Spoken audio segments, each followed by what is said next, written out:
একটা corporate governance code. জি জি জি। হ্যাঁ, এই দুইটা পিডিএফ আমি আপলোড করেছি।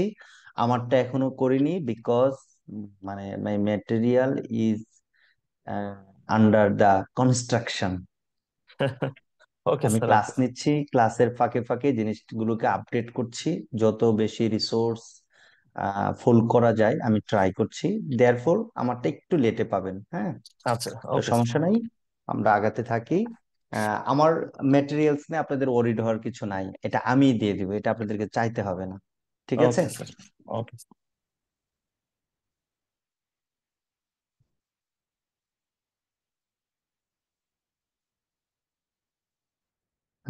Almost 100, near to 100, 90 above, 90 above, so we can start.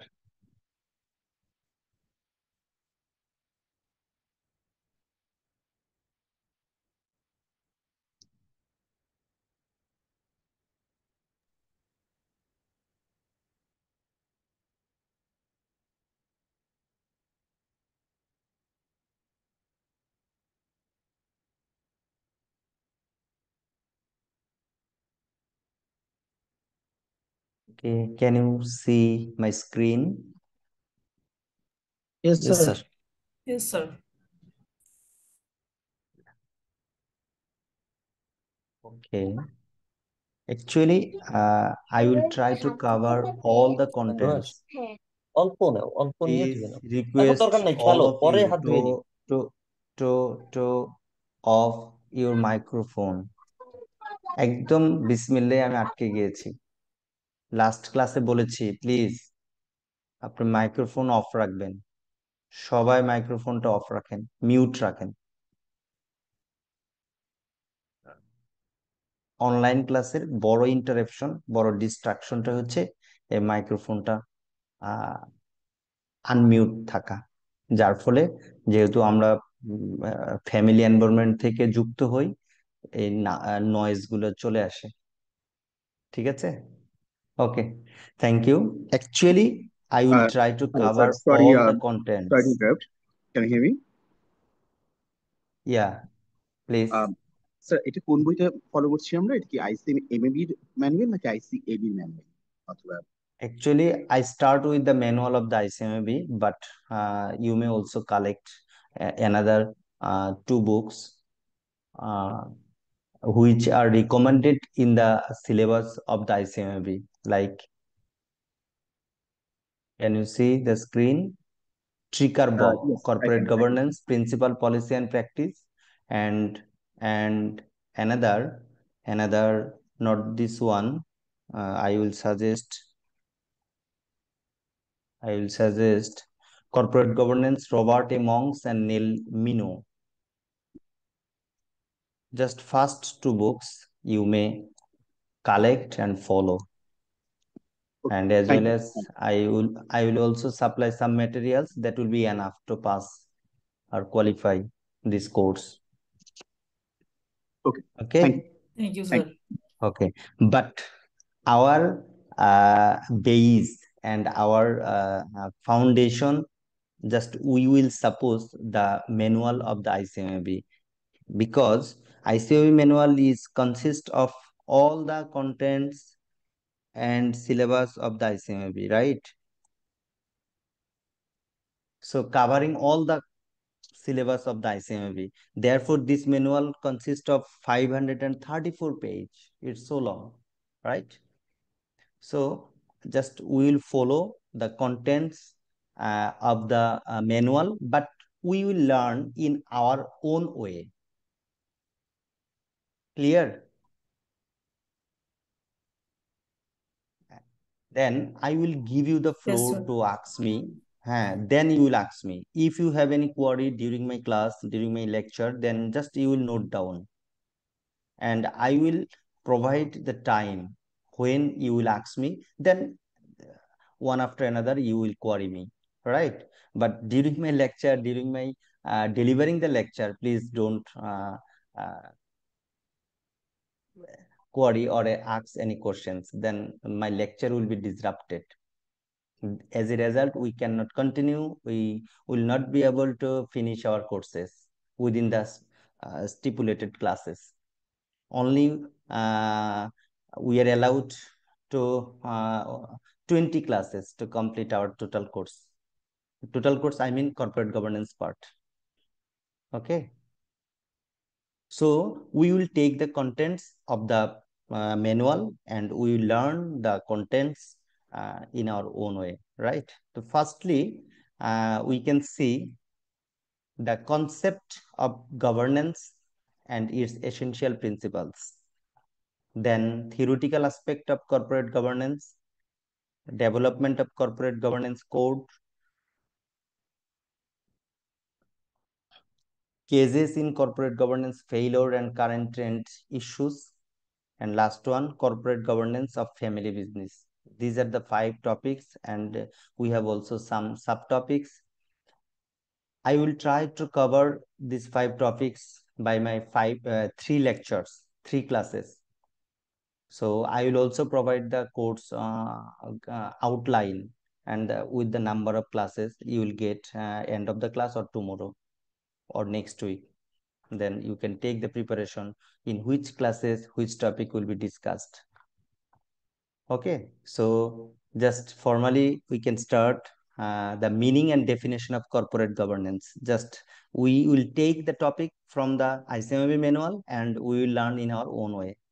Okay, so firstly we move to corporate governance concept. So before going to the corporate governance concept, just we need to know what is corporation. Actually, what do you mean by corporation? More or less, we are familiar with the corporation. Actually, we know the corporation, but there are some basic things. There are some straight lines about the corporation, and from the point of the corporate governance, what do you mean by corporation? We need to know from the concept of corporation. Suppose you are the students of the accounting, you will define the accounting in a way, but accounting is a subject. More or less, all of us are familiar with the accounting, but they will only say accounting is counting of something or numerical value, right? But you will define the accounting. Accounting is not confined to counts some figures or numbers. Accounting is related to reporting the financial information as well as non-financial information. Therefore, accounting is called accounting and information systems. Is it clear? Am I clear to you which I delivered? Yes, sir. Yes, sir. Got it. I will take the class in both languages, Bangla and English. Though ICMB emphasizes the total class will be conducted in English, but for our better understanding, sometimes I will speak in Bangla. And if you wish, then both way or single in any language, we can continue our classes. Okay, sir. No problem, sir. Okay. The firstly, just we will look, we will learn, we will understand, we will realize corporation. In ICMB, actually, you must have clear and transparent concept of any area. Just when you will look like a mirror. Corporation, what do you mean by corporation? Corporation is a structure.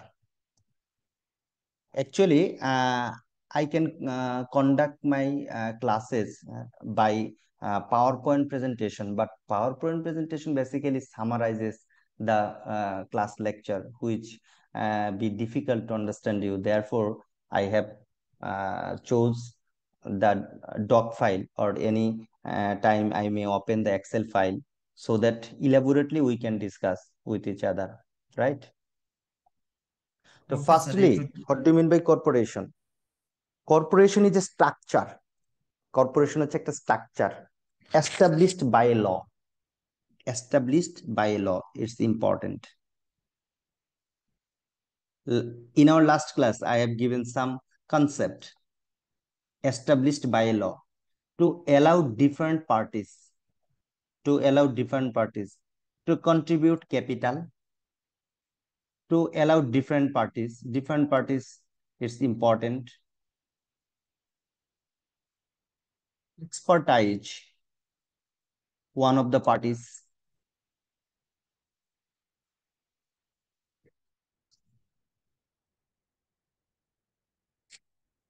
And the labor, one of the parties. Different parties include, that is, who contribute the capital, who provide the expertise, who provide the labor, who provide the labor for the maximum benefit of all of them. All of them who? All of them If different parties. That means এই corporation একটা platform. এই corporation হচ্ছে একটা structure যেটা ল দ্বারা established হয়, আইন দ্বারা, to allow different parties two contribute capital. That means who provide the capital, they will be called shareholder or the owner. That means who contribute the capital, they are called owner. Who provide the expertise, they are called the management. Who provide the labor, they are called the employee, for the maximum benefit of all of them. This is called corporation. Then it will also be more clear in our another definition. The investor gets the chance to participate in the profit. Investor যে contribute করবে capital, সে profit পার্টিসিপেশনে সে chance পাবে। Try to understand. তাহলে investor হচ্ছে one of the parties without taking responsibility of the operation. এখানে একটা important জিনিস, without taking responsibility of the operation.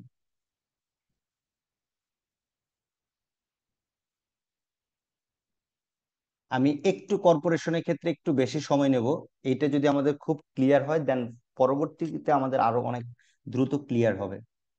So without taking, K? Investor Gates the chance to participate in the profit of the enterprise without taking responsibility for the operation. The management Gates the chance to run the company. Management কিসের chance পায়? Company run করতে।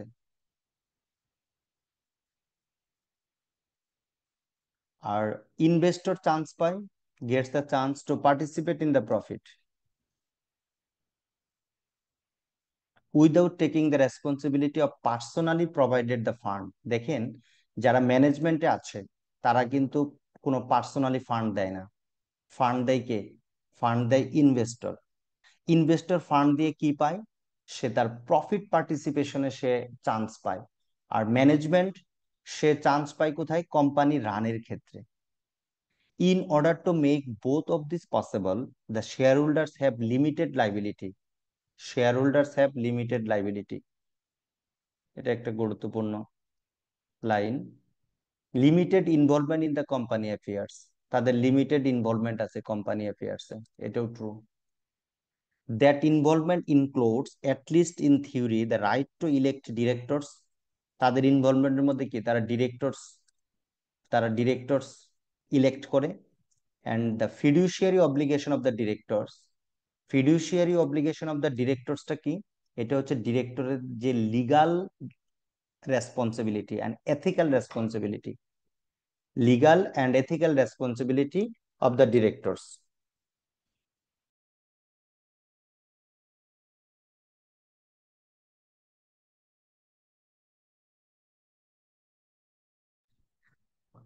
And the management to protect their interest. এখানে আরেকটা party আসছে, management to protect their interest. কাদের interest কেউ বলতে পারেন? শেয়ারহোল্ডারদের শেয়ারহোল্ডার্সদের ইন্টারেস্ট। Thank you. দেখেন, এই জায়গায় অনেক বিষয় চলে আসছে যেগুলো আমাদের আরো ফার্দার ক্লারিফাই আমরা করব। ফার্স্ট অফ হচ্ছে যে আমাদের কর্পোরেশন হচ্ছে একটা স্ট্রাকচার যেটা ল দ্বারা ক্রিয়েট হবে। বাংলাদেশে কর্পোরেশন ক্রিয়েট হয়, কোম্পানি ল আছে, কোম্পানি ল 1994, এটার দ্বারা ক্রিয়েট হয়। আর এটার হচ্ছে যে অ্যাপ্রুভাল দেয় গভর্নমেন্ট। আচ্ছা, তো জানেন। এখন এই জায়গাটাতে বিভিন্ন পার্টি পেলাম। একটা পার্টি পেলাম তারা ক্যাপিটাল প্রোভাইড করে, একটা পার্টি পেলাম তারা এক্সপার্টাইজ প্রোভাইড করে, একটা পার্টি পেলাম তারা লেবার প্রোভাইড করে কিসের জন্য? ম্যাক্সিমাম বেনিফিট পাওয়ার জন্য। শেয়ার হোল্ডার ক্যাপিটাল প্রোভাইড করে তারা হচ্ছে প্রফিট পার্টিসিপেশনে আসে।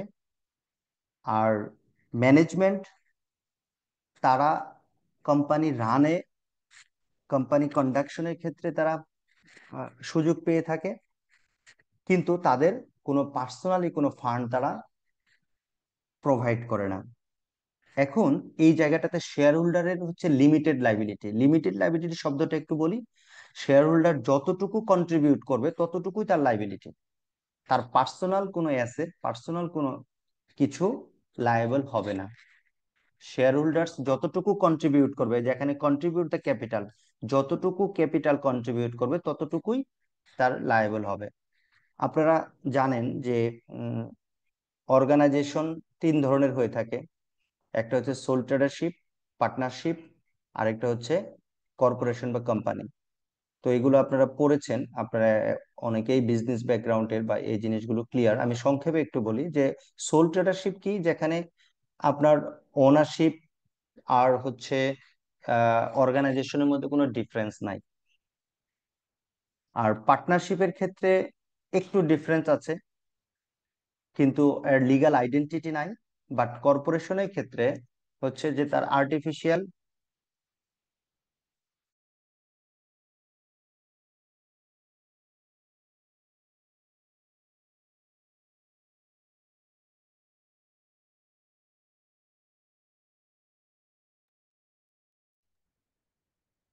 সরি, তো কর্পোরেশনের ক্ষেত্রে তার লিগ্যাল এন্টিটি আছে। যেমন আমরা এখানে বলছি কর্পোরেশনস হ্যাভ এ লাইফ, আমি লাস্ট ক্লাসে বলেছিলাম কর্পোরেশনের হ্যাভ এ লাইফ, আমি বলেছিলাম কর্পোরেশনের লাইফ নাই। আহ, এখানে বলছে কর্পোরেশনের এখানে artificial life, have artificial life, have artificial life and even citizenship of their own with attendant rights and powers. আচ্ছা, এই জায়গাটাতে হচ্ছে যে আমাদের কর্পোরেশন তার legal entity, artificial entity enjoy করবে। আর্টিফিশিয়াল এন্টিটি থেকে কি কি সুবিধা পাবে সেগুলো আমরা একটু পরবর্তীতে আলোচনা করব। লাস্ট ডেফিনেশনটা যদি একটু দেখি, the metaphors for the corporate role and structure are reviewed, the corporation as person.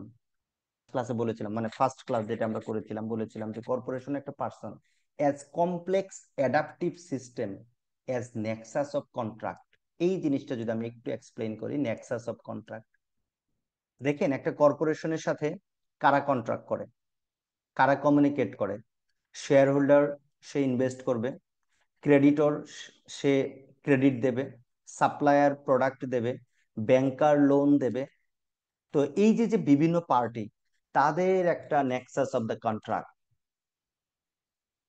এই হচ্ছে কর্পোরেশনের একটা প্রাথমিক কনসেপ্ট। আর কর্পোরেট গভর্নেন্স স্টাডিটা আমাদের, এই স্টাডিটা হচ্ছে কানেকশন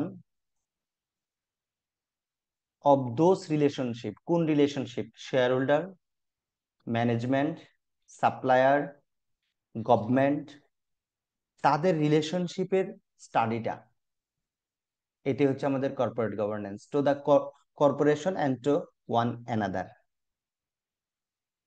আচ্ছা, কোম্পানি একটা কি আছে সেটা আপনারা বিজনেস ল যখন পড়বেন তখন পড়বেন। আমি এই জায়গায় ছোট করে দিয়েছি, কোম্পানি অ্যাক্ট 1994 সেকশন 2(1) এর সিতে যেটা আছে, এই company form and registered under this act or an existing company. আপনারা জানেন যে কোম্পানি এই আরজিএসসি এর মাধ্যমে তারা রেজিস্ট্রেশন পেয়ে থাকবে। আপনারা কিছু জিনিস আইসিএমবি তে প্রত্যেকটা কোর্স বা প্রত্যেকটা বিষয়ে একটু কাজে দেবে, কিছু জিনিস দেখবেন, যেমন আরজিএসসি, এই ওয়েবসাইট গুলো অলওয়েজ আপনারা ইয়া করবেন, একটু নেভিগেট করবেন।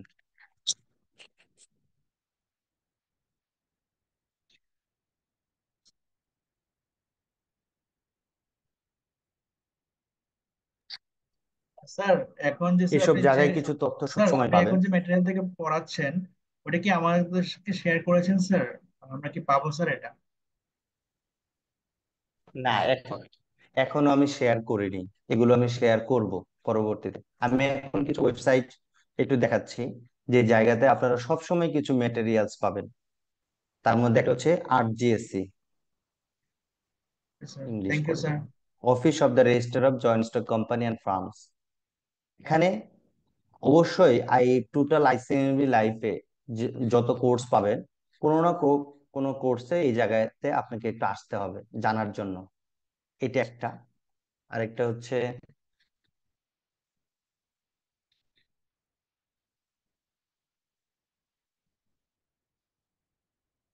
Bangladesh security and exchange commission.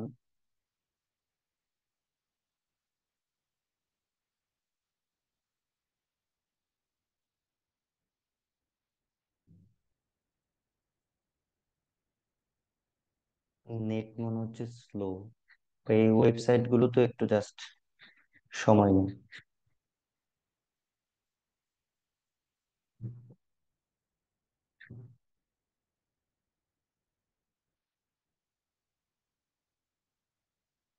It will take some times to.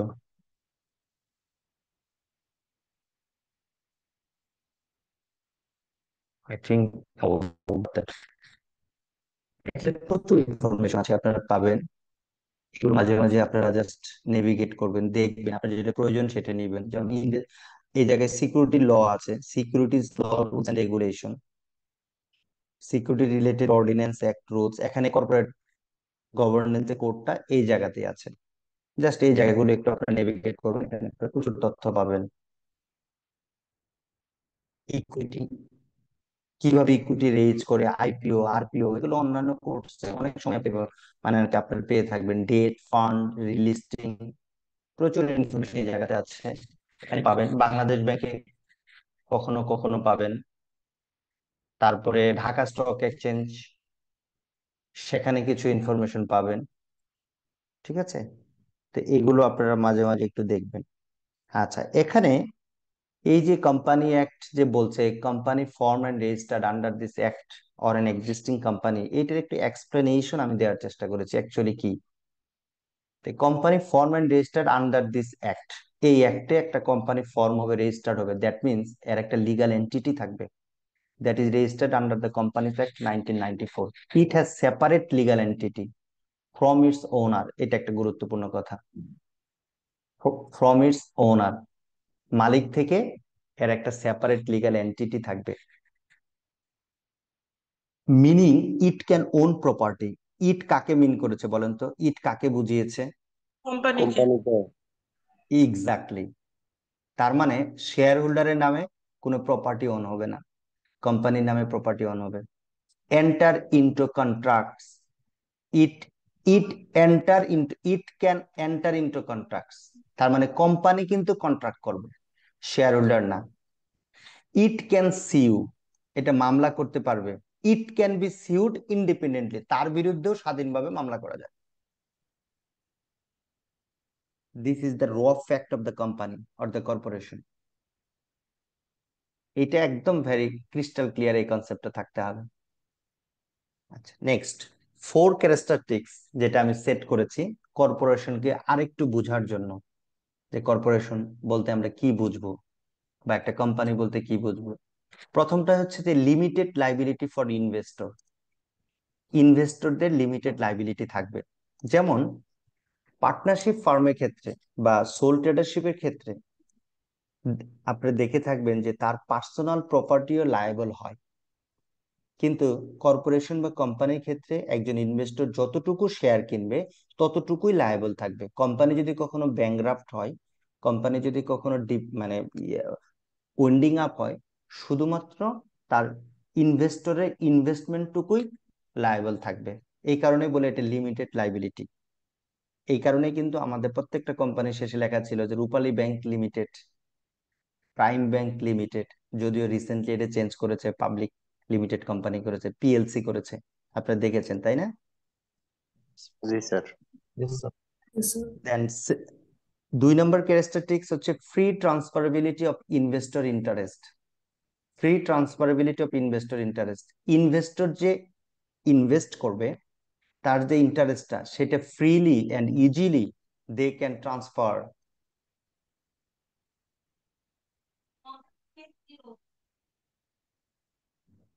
Third one, legal personality. Legal personality means owner, investor, যে কেউ may be dead, but company or corporation will be continue. মালিক বা অন্য কোনো party বা managing director যে কেউ মারা যেতে পারে, but company will be continue. হয়রাস আপনি দেখবেন সোল ট্রেডারশিপ, এক মালিকানা বিজনেস, মালিক মারা গেলে বা মালিক কোনো প্রবলেম হলে, অসুস্থ হলে বিজনেস আর চলে না। একইভাবে অনেক সময় পার্টনারশিপের ক্ষেত্রে তিনজন পার্টনার আছে, দুজন পার্টনার যদি চলে যায় তাহলে দেখা গেল পার্টনারশিপ বিজনেস আর হচ্ছে না।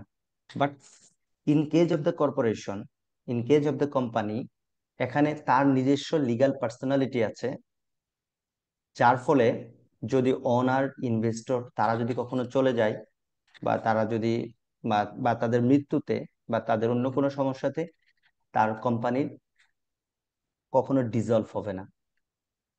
আর ফোর্থ ওয়ান হচ্ছে সেন্ট্রালাইজড ম্যানেজমেন্ট। তো এই ছিল আমাদের কর্পোরেশনের একটা ধারণা। আরো কেউ কি অ্যাড করবেন যে স্যার এটা বলতেও তো কর্পোরেশনকে বোঝায়? এবার আপনাদের একটু ফ্লোর দিচ্ছি, বলেন। কমেন্ট বক্স একটু পড়ে আসি। Is there any WhatsApp group? একই কথা বারবার আসতেছে। স্যার আপনি যে বললেন এটা হচ্ছে শেয়ার হোল্ডাররা যতটুকু শেয়ার কিনবে তারা ততটুকুই দায়বদ্ধ থাকবে, এই কথাটা মানে কি স্যার? আমরা এটা বুঝবো, ধরেন একজন মানে একজন শেয়ার হোল্ডার যদি 100টা শেয়ার নেয় এবং তার ভ্যালু যদি 1 লক্ষ টাকা হয়, সেক্ষেত্রে যদি কখনো কোম্পানিটা ক্লোজ করতে হয়, সেক্ষেত্রে কি উনি 100 টাকা দায় পরিশোধ করে দিলেই ওনার সব শেষ? মানে দ্যাট মিনস উনি না, একবার 100 টাকা দিয়ে ইনভেস্টমেন্ট করলেন, আবার ওনাকে আবার 100 টাকা দায় পরিশোধ করতে হবে, বিষয়টা কেমন কিনা স্যার? Let me clear. একজন ইনভেস্টর, সে 100 শেয়ার 10 টাকা করে 1000 টাকা সে শেয়ার কিনেছে, ফর এক্সাম্পল। কোম্পানি যদি কখনো ব্যাংকরাপ্ট হয়, সেক্ষেত্রে আপনার ওই 1000 টাকা দিয়ে তার লাইবিলিটি পরিশোধ করা হবে, যদি হয় হবে, আদারওয়াইজ তার ব্যক্তিগতভাবে সে লক্ষ লক্ষ টাকা তার থাকতে পারে, আর ব্যক্তিগত কোনো অ্যাসেট লায়াবল হবে না।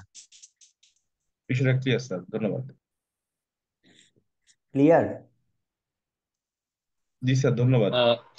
স্যার সেন্ট্রালাইজ ম্যানেজমেন্ট বলতে এখানে কি বোঝানো হয়েছে স্যার, আর একটু কয়েকটা আচ্ছা, বলবেন? হ্যাঁ, সেন্ট্রালাইজড ম্যানেজমেন্টটা হচ্ছে যে কর্পোরেশনের যে টপ ম্যানেজমেন্ট, আমরা ম্যানেজমেন্ট যখন আপনারা পড়েছেন, পিরামিড দেখেছেন, top level manager, middle level manager and lower level manager.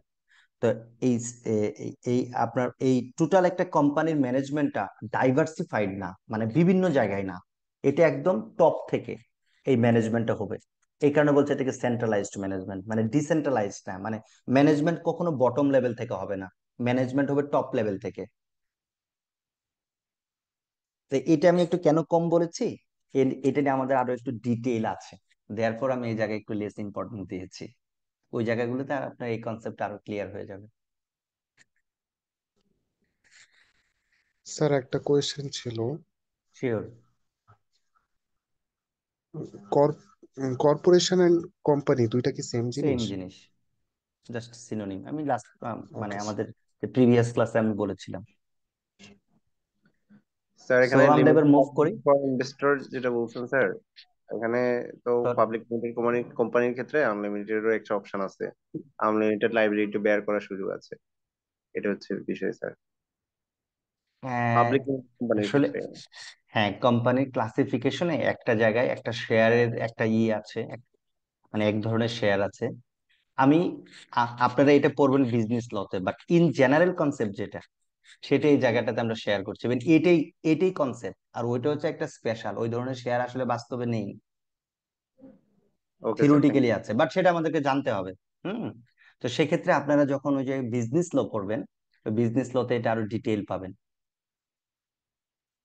আর আরেকটা জায়গায় পেতে পারেন, সেক্রেটারিয়াল প্র্যাকটিসও পেতে পারেন। So now we move the concept on corporate governance. আমরা কর্পোরেট বুঝলাম, এবার আমরা কর্পোরেট গভর্নেন্সটা বুঝবো। তার আগে যদি একটু বলি যে গভর্নেন্সটা কি। গভর্নেন্সটা হচ্ছে তো জাস্ট একটা operation as per the rules and regulation. আপনারা প্রায়শই ফ্রিকুয়েন্টলি ইউ উইল হেয়ার যে গুড গভর্নেন্স নাই, রাষ্ট্রের ক্ষেত্রে বলে থাকে, বা রাষ্ট্রের ক্ষেত্রে বলে থাকে যে উই নিড গুড গভর্নেন্স, আমাদের সুশাসন দরকার রাষ্ট্র ভালোভাবে পরিচালনার জন্য। একইভাবে কর্পোরেট পরিচালনার জন্য এখানে গুড গভর্নেন্স দরকার। কর্পোরেট ফেল করে due to lack of the good corporate governance. ওয়ার্ল্ডে যত স্ক্যান্ডাল আছে এই কর্পোরেট গভর্নেন্স ফেল করার কারণেই সেই স্ক্যান্ডাল গুলো হয়েছে। আমরা দেখবো, আছে আমাদের এই লেকচারের মধ্যে আছে, ওয়ার্ল্ডের স্ক্যান্ডাল দেখবো, আমাদের বাংলাদেশের স্ক্যান্ডাল দেখবো। সো তাহলে corporate governance concept A set of rules, practice and process, তিনটা জিনিস, rules, practice and process.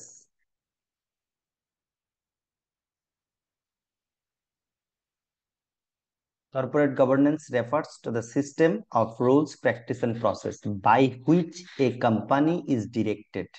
A company is directed and controlled. Am I clear to all? তার মানে Yes, sir. কর্পোরেট গভর্নেন্স হচ্ছে কিছু আইন, law, rules, practice. এখন rules কি? Government যদি আপনার রেগুলারিটি অথরিটি বলতে আমরা কি বুঝবো? ব্যাংকের রেগুলারিটি অথরিটি কে? Central bank. তারপর হচ্ছে যখন একটা কোম্পানি লিস্টেড হবে তখন রেগুলেটরি অথরিটি কে? Bangladesh securities and exchange commission. তারপর হচ্ছে একটা সমবায় প্রতিষ্ঠান সমবায় আইন অনুযায়ী চলবে। তো প্রত্যেকটা প্রতিষ্ঠানের ক্যাটাগরি অনুযায়ী কিন্তু তার রেগুলেটরি অথরিটি আছে। তাদের যদি কোনো রুলস এন্ড রেগুলেশন থাকে তাহলে সেটা হচ্ছে কর্পোরেট গভর্নেন্সের একটা রুলস। প্র্যাকটিস কি? আপনার অর্গানাইজেশনে কি প্র্যাকটিস আছে, বা আপনার রাষ্ট্রে কি প্র্যাকটিস আছে, আপনার কর্পোরেট ওয়ার্ল্ডে কি প্র্যাকটিস আছে, সেগুলো কর্পোরেট গভর্নেন্সের প্র্যাকটিস হিসেবে থাকবে। বা কোনো প্রসেস আছে কিনা, তো তার দ্বারা একটা কোম্পানি ডিরেক্টেড হবে এন্ড কন্ট্রোল হবে।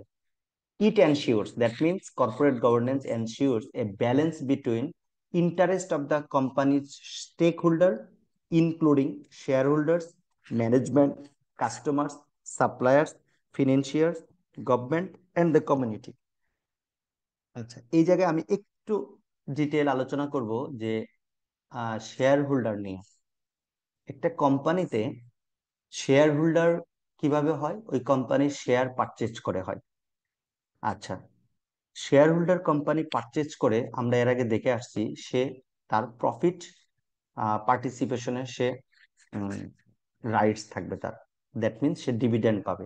একটা কোম্পানি যখন প্রফিট শেয়ার হোল্ডারদের মধ্যে ডিস্ট্রিবিউট করে তাকে বলা হয় ডিভিডেন্ড, সে তখন ডিভিডেন্ড পাবে। আচ্ছা, এখন সে ডিভিডেন্ডের জন্য সে ইনভেস্ট করবে, এটা হচ্ছে তার ইনভেস্টমেন্টের রিটার্ন। কিন্তু শেয়ার হোল্ডার তো they are far away from the company, একটা কোম্পানি থেকে অনেক দূরে। তখন শেয়ার হোল্ডার ওই কোম্পানি রান করার জন্য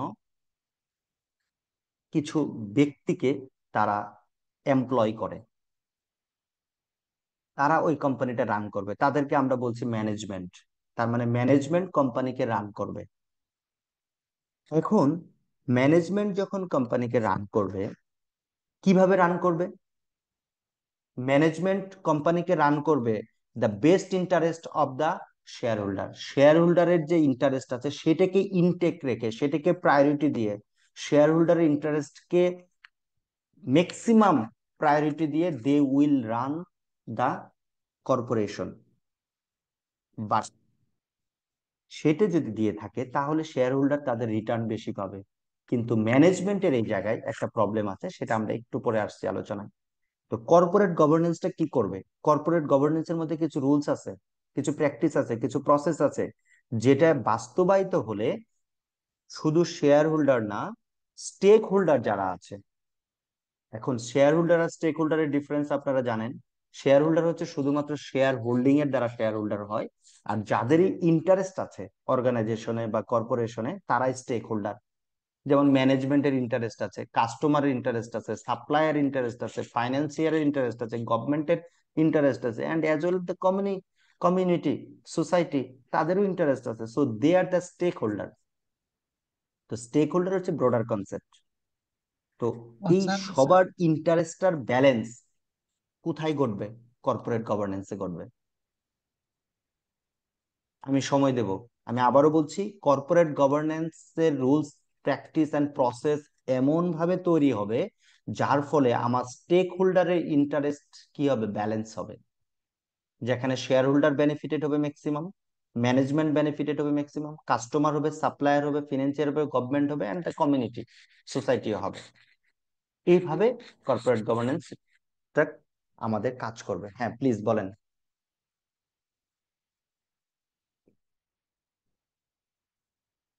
কেউ একজন প্রশ্ন করতে চেয়েছিলেন। Sir, stakeholders also included এমপ্লয়িরা তো স্টেক হোল্ডারের ভিতরে আসবে, তাই না? Definitely, definitely. ঠিক আছে। স্যার স্টেক হোল্ডাররা ইয়ে পাবে, ইন্টারেস্ট পাবে, বাট শেয়ার হোল্ডাররা কি জাস্ট ডিভিডেন্ড? আপনার আপনার প্রশ্নটা ক্লিয়ারলি আসে নাই, মনে হয় নেটওয়ার্ক প্রবলেমের কারণে। আবার বলেন। স্যার ওই স্টেক ম্যানেজমেন্টটাই হোল্ডার, হচ্ছে এমপ্লয়ি, ম্যানেজমেন্টটাই হচ্ছে এমপ্লয়ি। ঠিক আছে, থ্যাংক ইউ। বলেন।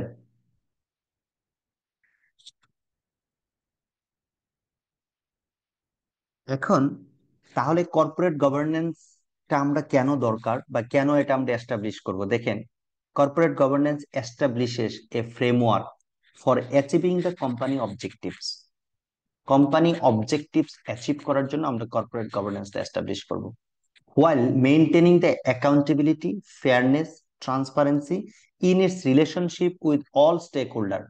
দেখেন, এক এক স্টেক হোল্ডারের সাথে এক এক ধরনের রিলেশন। আপনার সাপ্লায়ারের সাথে এক ধরনের রিলেশন, আপনার হচ্ছে ব্যাংকার, দ্যাট ইজ যারা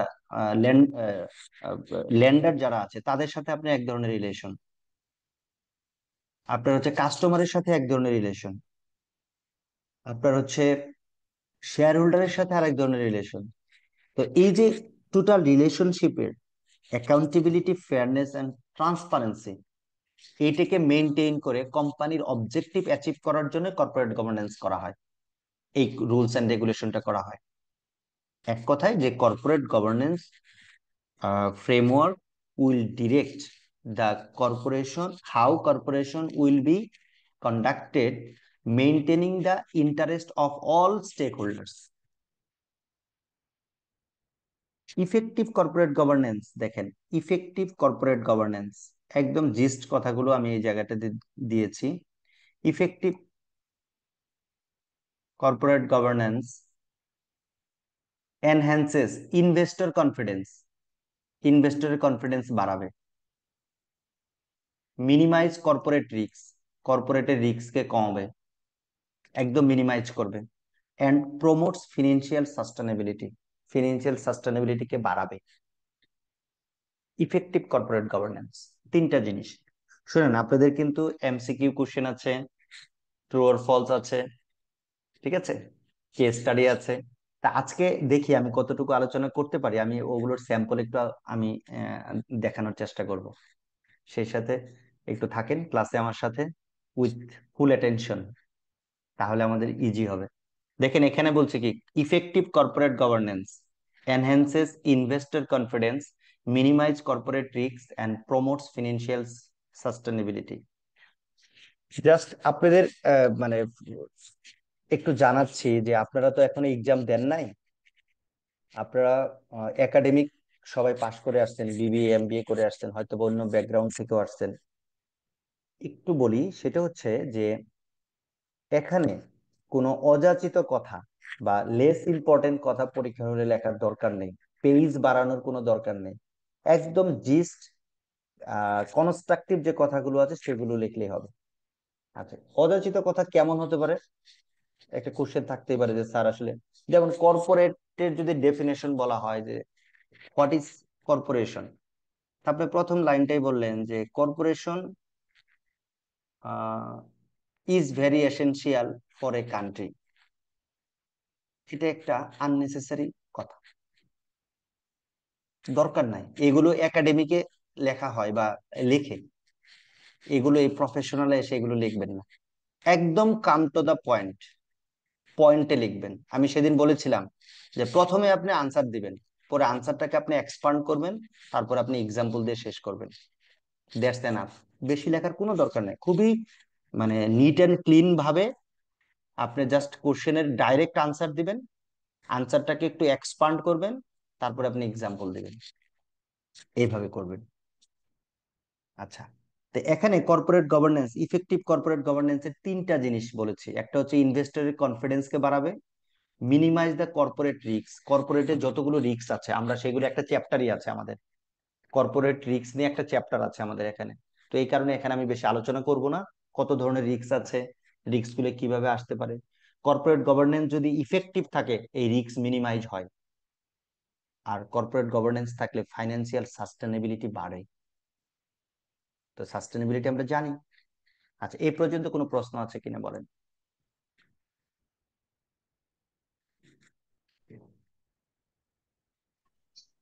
না স্যার, নাই। আচ্ছা, কোনো প্রশ্ন নেই, ভালো। তাহলে আমরা মুভ করি, সামনের দিকে আগাই। হ্যাঁ, তো এখন আমরা দেখব essential principles of corporate governance. Corporate গভর্নেন্সের কিছু প্রিন্সিপালস আছে যেটা মেনে কর্পোরেট গভর্নেন্সটাকে তৈরি করতে হবে, তাহলে আমাদের এই সকল স্টেক হোল্ডারের ইন্টারেস্টটা কি হবে, মেইনটেইনড হবে, যত ধরনের স্টেক হোল্ডার আছে। তো প্রথমটাই হচ্ছে অ্যাকাউন্টেবিলিটি। কর্পোরেট গভর্নেন্স এমন ভাবে তৈরি করতে হবে যেখানে অ্যাকাউন্টেবিলিটি থাকবে। কিভাবে? Companies management is accountable to the board of the director. Management board of the ডাইরেক্টরের কাছে অ্যাকাউন্টেবল হবে, আর board of the director is accountable to the shareholder. জবাবদিহি করতে হবে, জবাবদিহি থাকতে হবে। ম্যানেজমেন্ট যা করবে বোর্ড অফ ডাইরেক্টরের কাছে জবাবদিহি থাকবে, দেন বোর্ড অফ ডাইরেক্টর জবাবদিহি করবে শেয়ার হোল্ডারকে। সেখানে clearly defined rules and responsibilities ensure that decisions align with the companies objective. এই জিনিসগুলো একদম ক্লিয়ারলি ডিফাইন করা থাকবে, যে রুলস অ্যান্ড রেসপন্সিবিলিটি কি থাকবে, কার কি রুলস অ্যান্ড রেসপন্সিবিলিটি থাকবে। Then second one, transparency. Disclosure of financial and non-financial information is crucial for stakeholder trust. দেখেন, আপনি যখন এর আগে একটু বলেছিলাম যে শেয়ার হোল্ডার কিন্তু কোম্পানি থেকে অনেক দূরে থাকে, তাহলে শেয়ার হোল্ডার কোম্পানি সম্পর্কে জানতে পারবে কিভাবে? কোম্পানি যখন রিপোর্ট করবে শেয়ার হোল্ডারের কাছে তখনই তারা জানতে পারবে। তো এই জায়গাটায় হচ্ছে যে all over the stakeholder, তাদের ট্রাস্ট যদি আপনি বাড়াইতে চান তাহলে আপনাকে ট্রান্সপারেন্ট হতে হবে। কোন ক্ষেত্রে ট্রান্সপারেন্ট হতে হবে? ফিনান্সিয়াল এন্ড নন ফিনান্সিয়াল ইনফরমেশনের ক্ষেত্রে ট্রান্সপারেন্ট হতে হবে। এই ইনফরমেশন গুলো যদি আপনি ট্রান্সপারেন্ট হন তাহলে সেটা কর্পোরেট গভর্নেন্স প্রিন্সিপালস তাই বলছে যে financial and non financial information reporting এর ক্ষেত্রে আপনাকে ট্রান্সপারেন্ট হতে হবে। Third one, fairness, equal treatment all shareholders. Corporate governance রুলসটা এমন ভাবে করতে হবে সকল শেয়ার হোল্ডারকে আপনি ইকুয়ালি ট্রিট করতে হবে। সেখানে মাইনর শেয়ার হোল্ডার থাকতে পারে, ফরেন শেয়ার হোল্ডার থাকতে পারে, তাদেরকে ইকুয়ালি ট্রিট করতে হবে। আমি দুই একটা জিনিস স্কিপ করে যাচ্ছি, সব বলতে গেলে আমি তাহলে মানে শেষ করতে পারবো না। Responsibility, board and the management must act responsibly toward stakeholder. দেখেন, বোর্ড মানে হচ্ছে কি, বোর্ড অফ দ্য ডাইরেক্টর আর ম্যানেজমেন্ট, এরা দুইজন অবশ্যই কাজ করবে রেসপন্সিবলি টুয়ার্ড স্টেক হোল্ডারের দিকে।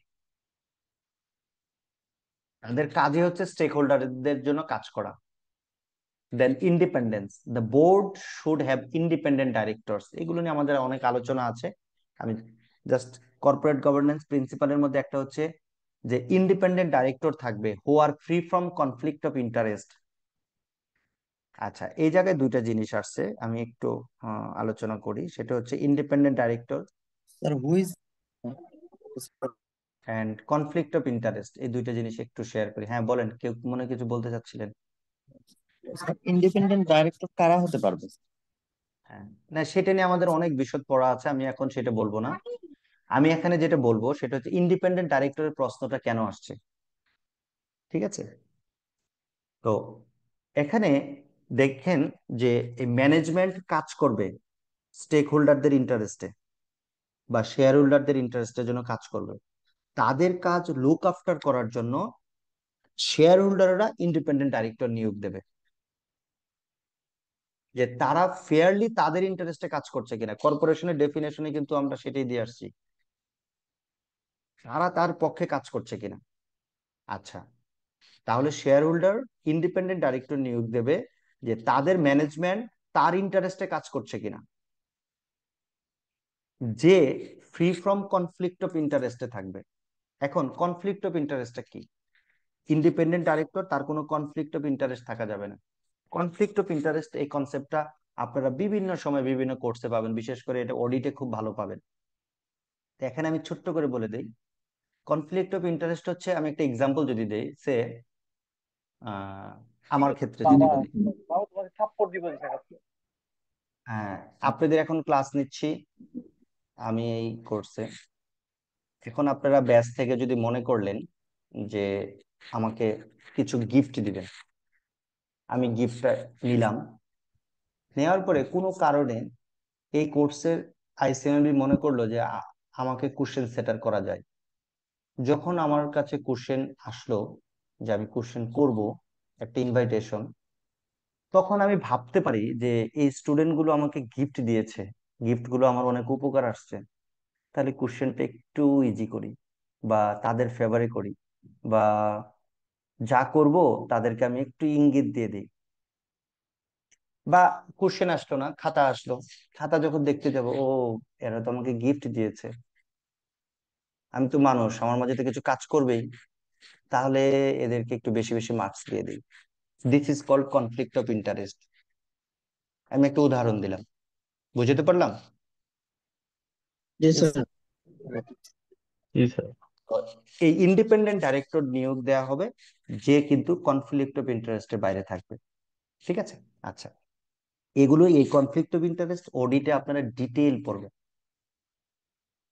আচ্ছা, then ethical conduct, a strong ethical culture within the organisation prevent corruption and misconduct. দেখেন, কর্পোরেট গভর্নেন্স মানে আমরা বুঝতে পারতেছি এখানে কিছু রুলস এন্ড রেগুলেশন, তাহলে যদি সেখানে এথিক্যাল কন্ডাক্ট থাকে, কোড অফ কন্ডাক্ট থাকে, তাহলে এটা একটা প্রিন্সিপালস কার কর্পোরেট গভর্নেন্সে, সেটা থাকতে হবে, কোড অফ কন্ডাক্ট থাকতে হবে এথিক্যাল। দেন রিস্ক ম্যানেজমেন্ট, যে রিস্ক গুলো অ্যারাইজ হবে, আইডেন্টিফাই করা, অ্যাসেস করা, মিটিগেট করা।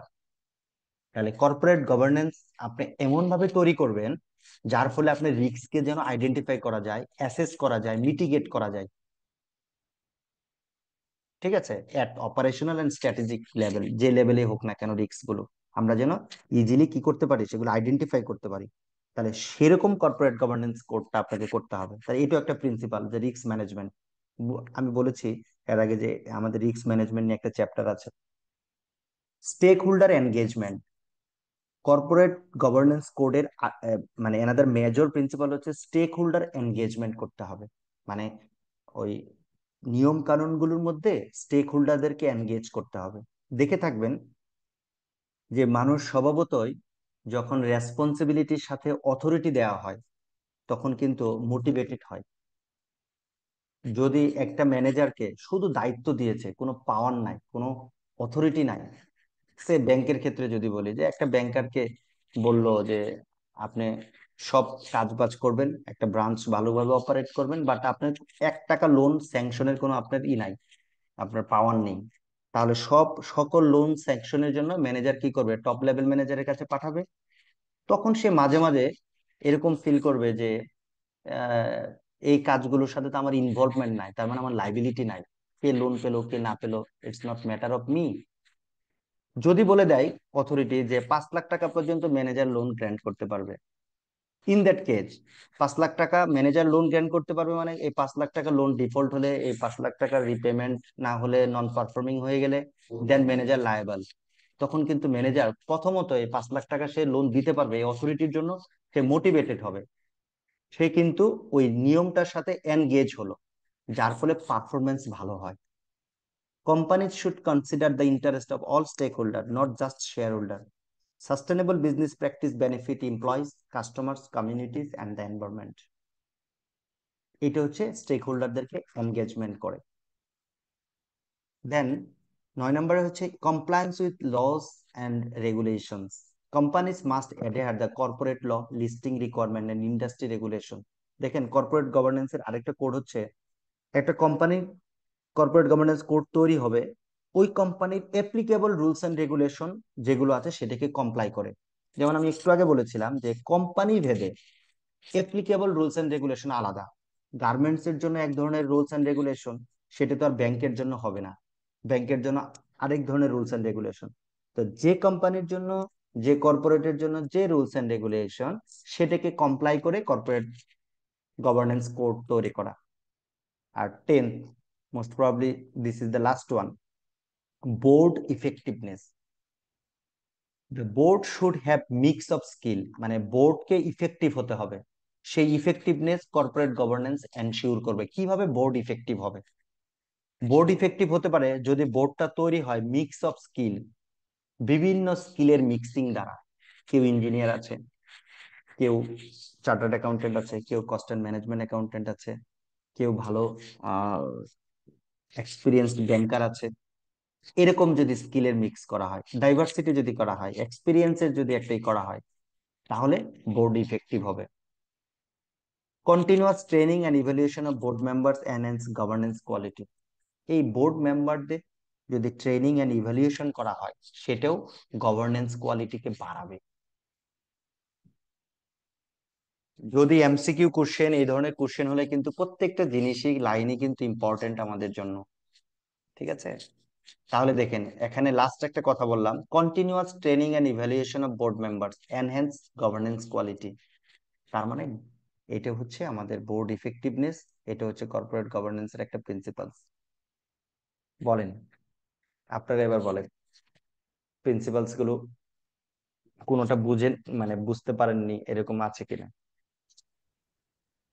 স্যার লাস্ট পয়েন্ট আপনি যেটা বললেন বোর্ড ইফেক্টিভনেস, এই বোর্ড অফ ইফেক্টিভনেস বলতে যে আমি একটা প্রাইভেট লিমিটেড কোম্পানির কথা বলি, সেক্ষেত্রে তো ধরেন কোরাম যদি 3 জনে হয় বা 5 জনে হয়, সে 5 জনের মধ্যে ম্যানেজিং ডিরেক্টর, ডিরেক্টর, তারপর যে চেয়ারম্যান, এই 3 জন দিয়ে তারা বোর্ড অফ একটা বোর্ড গঠন করলো।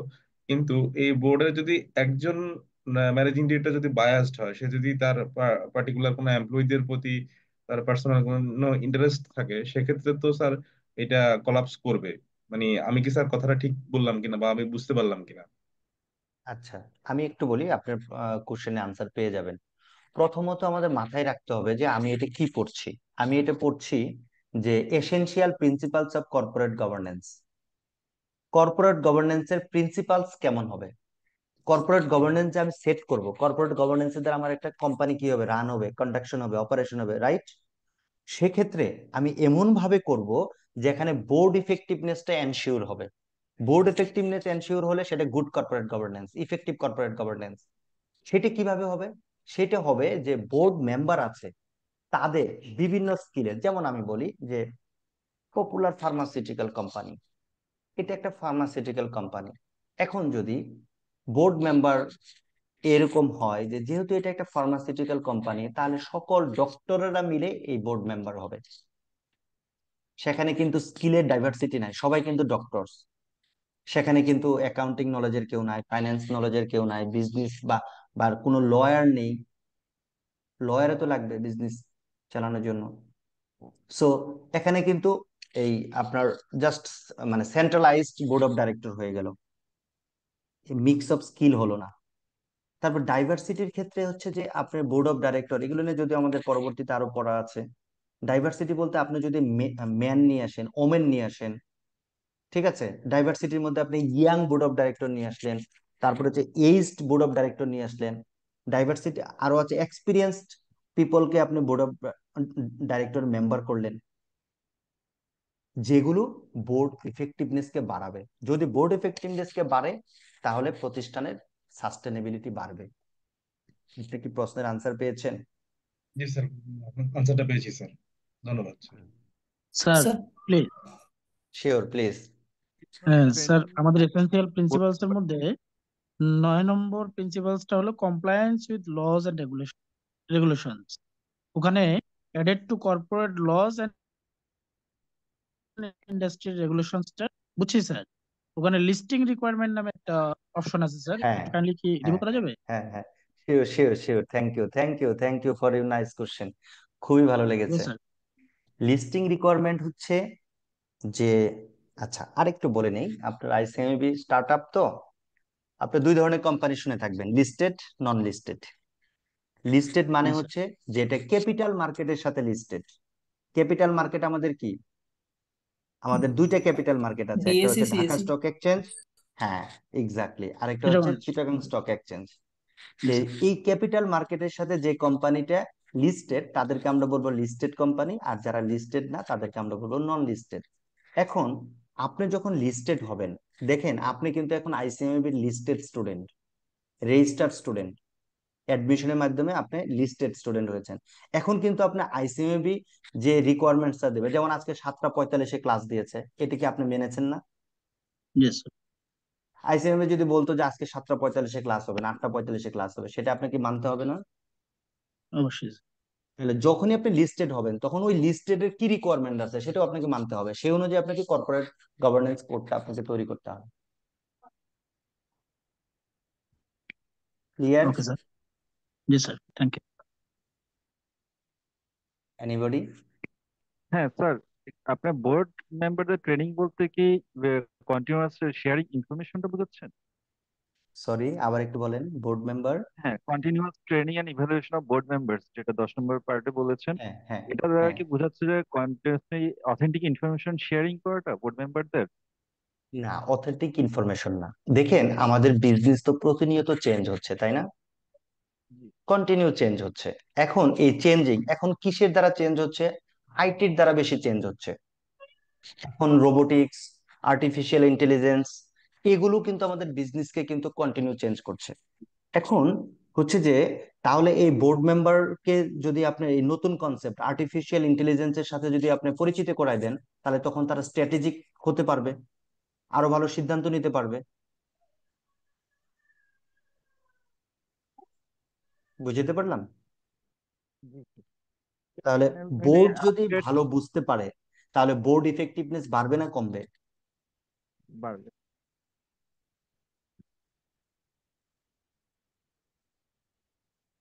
বলেন। বোর্ড যদি ভালো বুঝতে পারে, রিয়েলাইজ করতে পারে তার ট্রেনিং এর মাধ্যমে, ঠিক আছে, তাহলে বোর্ড ইফেক্টিভনেস বাড়বে না কমবে? অবশ্যই বাড়বে। অবশ্যই বাড়বে। জি। হ্যাঁ, সেটা আপনার আমার আমার আমার গভর্নেন্স কোয়ালিটিকে বাড়াবে। এটা অ্যাকচুয়ালি কি জানেন, কর্পোরেট গভর্নেন্স হচ্ছে একটা রাষ্ট্রের যে গভর্নেন্স থাকে। আমাদের রাষ্ট্রের গভর্নেন্স কোনগুলো? রাষ্ট্রের গভর্নেন্স প্রথমত হচ্ছে একটা কনস্টিটিউশন, এর সাথে কিছু উইং আছে। হ্যাঁ, যত প্রতিষ্ঠান আছে সেগুলোর উইং আছে। তো এই উইং গুলোর এক একটার এক এক রুলস এন্ড রেগুলেশন। একইভাবে একটা কোম্পানির বা একটা কর্পোরেশনের ক্ষেত্রে এই কর্পোরেট গভর্নেন্সটাই হচ্ছে সেই rules and regulation, set of rules and regulation. হ্যাঁ, কেউ মনে হয় কিছু বলতে চাচ্ছিলেন?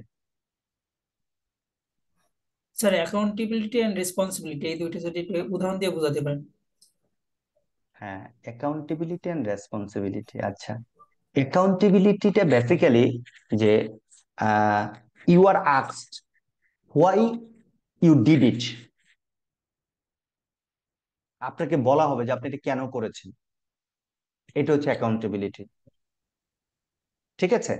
আর রেসপন্সিবিলিটিটা হচ্ছে আমার উপর একটা কাজ দেওয়া আছে, সেই কাজটা আমাকে পারফর্ম করতে হবে, ঠিক আছে? তো এখন কর্পোরেট গভর্নেন্স কোডটা এমন ভাবে হবে যে রেসপন্সিবিলিটিটা নেবে, কার রেসপন্সিবিলিটি নেবে? স্টেক হোল্ডারদের ইন্টারেস্ট যেন কি হয়, ব্যাঘাত না ম্যাক্সিমাইজ ঘটে। হয়। এনহ্যান্সড হয়, স্টেক হোল্ডার ইন্টারেস্ট যেন প্রটেক্টেড হয়। সেই রেসপন্সিবিলিটি আপনার যেন ওই কর্পোরেট গভর্নেন্স প্রিন্সিপালের মধ্যে যেন থাকে। না থাকলে তো তো সেটা এনশিওর হবে না। আর একটু সামনে যাই, আপনারা এনজয় করবেন, ভালো লাগবে, ওকে স্যার। ঠিক আছে? আচ্ছা, এই কর্পোরেট গভর্নেন্স একটা সময় ছিল না, ওয়ার্ল্ডে একটা সময় ছিল না। তা আমরা দেখবো যে কর্পোরেট গভর্নেন্স এর ইভলিউশনটাও আমরা দেখবো। তার আগে আমার অন্য একটা মানে ইয়ে সেট করে ফেলছি, তো এটা নিয়ে একটু আলোচনা করব। সেটা হচ্ছে আপনার আইসিএমবি পড়াকালীন এই সার্ভান্টস অক্সলে অ্যাক্ট অফ 2002 এটা ফ্রিকুয়েন্টলি পাবেন। তো এই জায়গাতেও আছে, আমি ছোট্ট করে পরিচিতি দিচ্ছি। সার্ভান্টস অক্সলে অ্যাক্ট হচ্ছে একটা ইউএস ফেডারেল ল, মানে একটা আমেরিকান একটা আইন, টু ইমপ্রুভ কর্পোরেট গভর্নেন্স। কিসের জন্য এই আইনটা? To improve corporate governance, financial transparency, and accountability in response to major corporate scandal.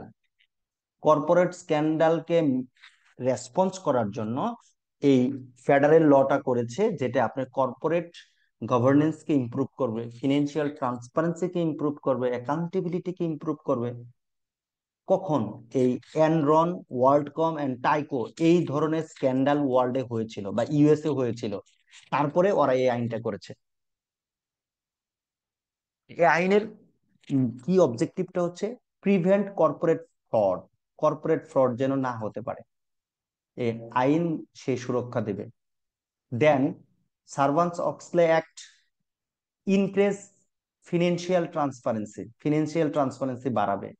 Strengthen internal control নামে আমাদের কিন্তু কর্পোরেট গভর্নেন্স একটা চ্যাপ্টার আছে, ডিটেইল আলোচনা আছে, আমরা করব। কারণ ইন্টারনাল কন্ট্রোল এটা কর্পোরেট গভর্নেন্সের একটা পার্ট, এইটাকে স্ট্রেনদেনিং করবে এই অ্যাক্ট। আরেকটা হচ্ছে hold executives accountable for financial statement. এই যে ফিনান্সিয়াল স্টেটমেন্ট যেটা তৈরি হবে, ফিনান্সিয়াল স্টেটমেন্ট বলতে আমরা কি বুঝি? ফিনান্সিয়াল স্টেটমেন্টের মধ্যে কি কি আছে? ফিনান্সিয়াল স্টেটমেন্টের মধ্যে আছে আমাদের ইনকাম স্টেটমেন্ট, তারপর হচ্ছে balance sheet, statement of financial position, statement balance of sheet, financial cash position. Cash thank flow you, thank you, statement, thank you, thank you, খুবই ভালো ব্যালেন্স শিট, লাগছে। Cash flow. এখন আর ব্যালেন্স শিট বলে না, হ্যাঁ, জি, statement of statement of financial financial position, position. হ্যাঁ, ক্যাশ ফ্লো স্টেটমেন্ট। মোট 5টা মনে হয় না sir? Change in owner security. যাই হোক, আপাতত হ্যাঁ, changes in honour security, nice. লাস্টে মনে হয় টিকা আছে, তো তো তো নোটস, এই তো নোটস। আমাদের এই সার্ভান্টস-অক্সলে অ্যাক্ট এটা এই ট্রান্সপারেন্সিকে বাড়াবে। হ্যাঁ, তা আমরা একটু দেখবো যে এনরোলের স্ক্যাম কি হয়েছে, এই জিনিসগুলো আমরা পরবর্তীতে আছে। আরেকটা রিপোর্ট আছে, ক্যাডবেরি রিপোর্ট, এটাও কর্পোরেট গভর্নেন্স রিলেটেড একটা রিপোর্ট। এটা হচ্ছে ইউকে, ওরা এটা পাবলিশ করেছে 1992 সালে। Is one of the most influential reports on corporate governance.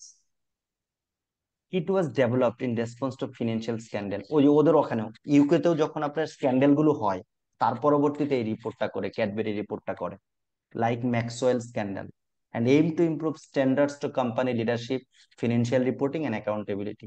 বাংলাদেশেও তো প্রচুর স্ক্যান্ডাল আছে, তাই না? আচ্ছা, তো সেগুলো আমি একটু আলোচনা করব। হ্যাঁ, আর দেখেন, এটা যেহেতু একটা গভর্নেন্স, আমি জাস্ট আপনাদের সাথে একটা বিষয় আলোচনা করে নেই। এইটা আলোচনা করতে যে কিছু বিষয় চলে আসবে যেগুলো সম্পূর্ণ হচ্ছে একাডেমিক আলোচনা, এগুলো মানে কোনো পলিটিক্যাল দৃষ্টিভঙ্গি থেকে আলোচনা না। আমার পার্সোনাল পলিটিক্যাল দৃষ্টিভঙ্গি আছে, আপনার আছে, বাট আমি এই কর্পোরেট গভর্নেন্স পড়াতে যে আমি যে আলোচনাটা আসবে এটা সম্পূর্ণ আনবায়াসডলি হচ্ছে যে একাডেমিক ভিউ পয়েন্ট থেকে এই আলোচনাটা বা ওই এক্সাম্পল গুলো আসবে। আমি বুঝাতে পারলাম? আর আপনারাও যখন এখানে মতামত দিবেন বা কোনো কিছু জিজ্ঞাসা করবেন, সম্পূর্ণ প্রফেশনালি বা একাডেমিক্যালি আপনারা জিজ্ঞাসা করবেন, কোনো পার্সোনাল ভিউ থেকে না। ঠিক আছে? Okay sir.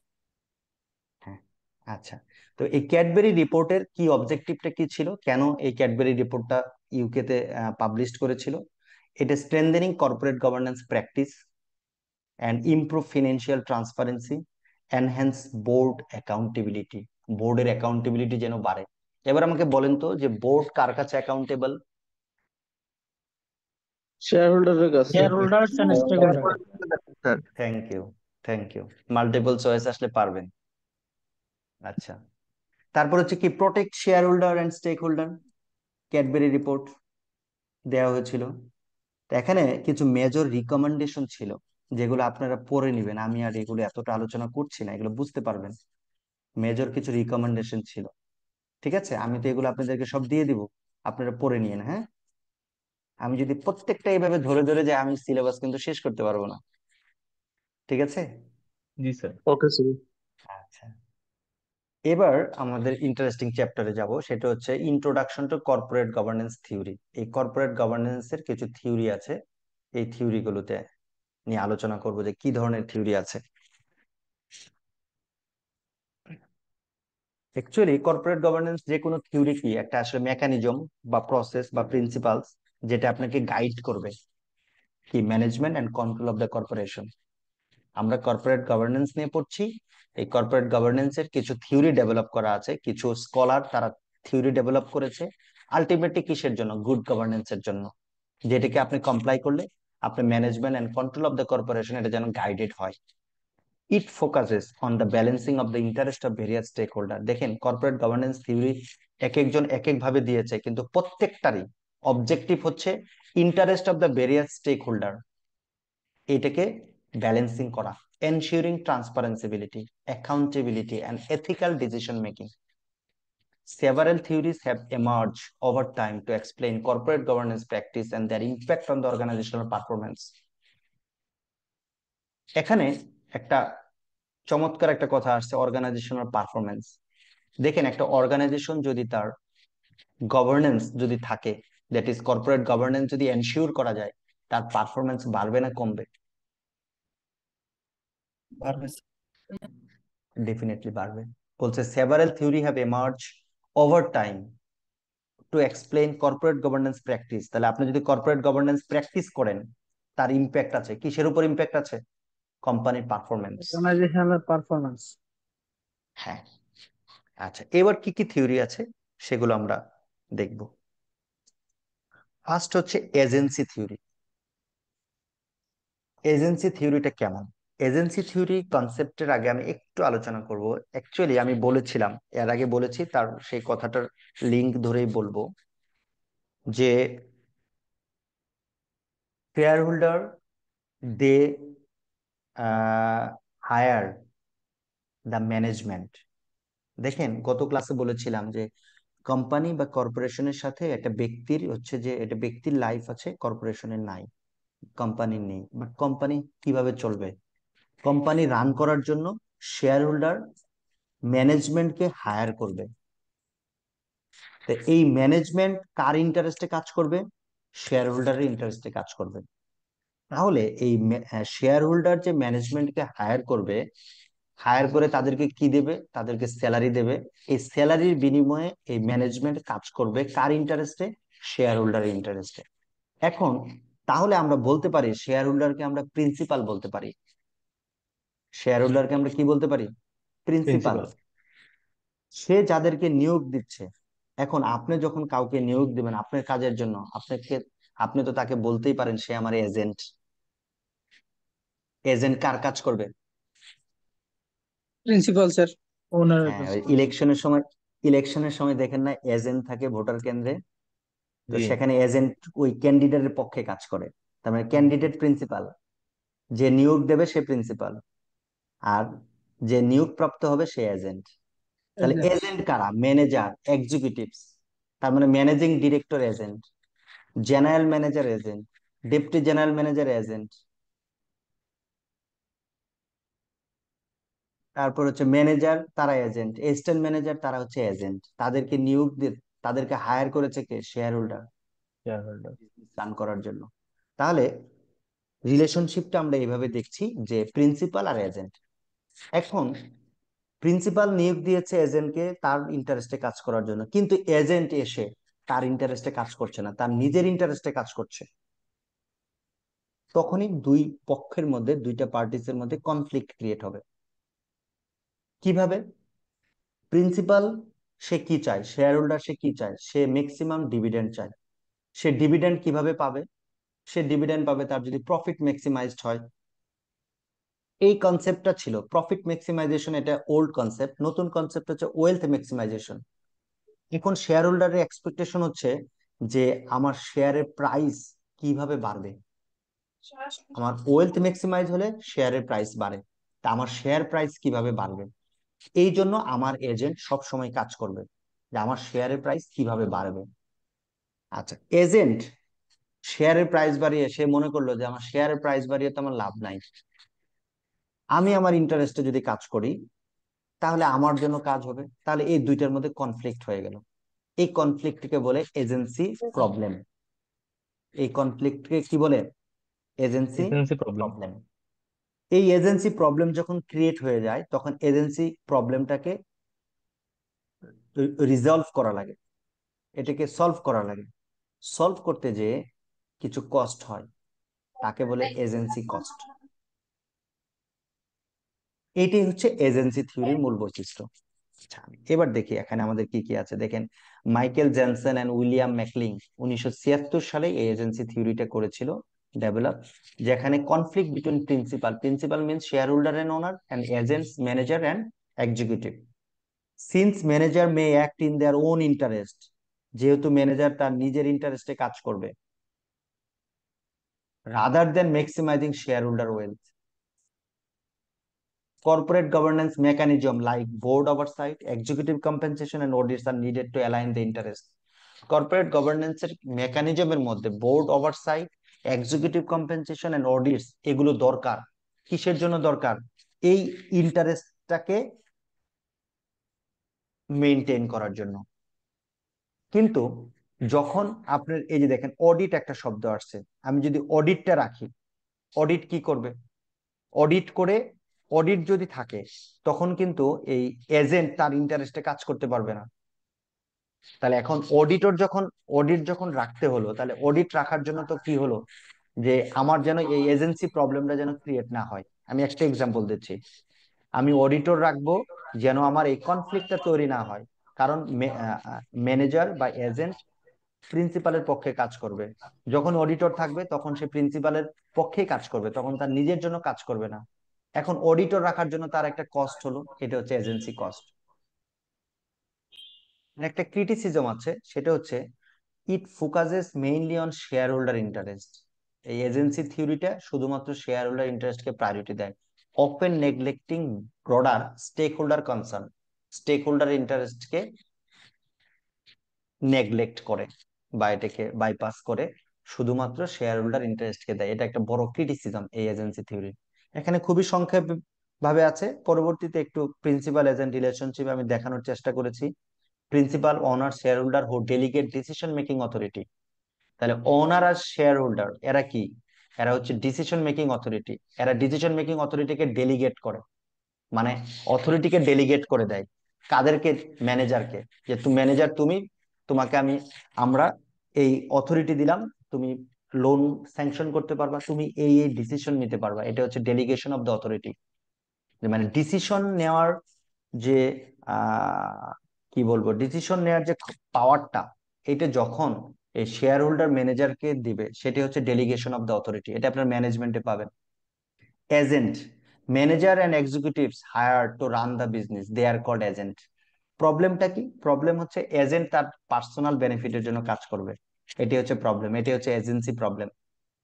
আচ্ছা, agent may act their own interest, যেমন high salary, and managing director তার নিজের স্যালারি বেশি নিয়ে নিল।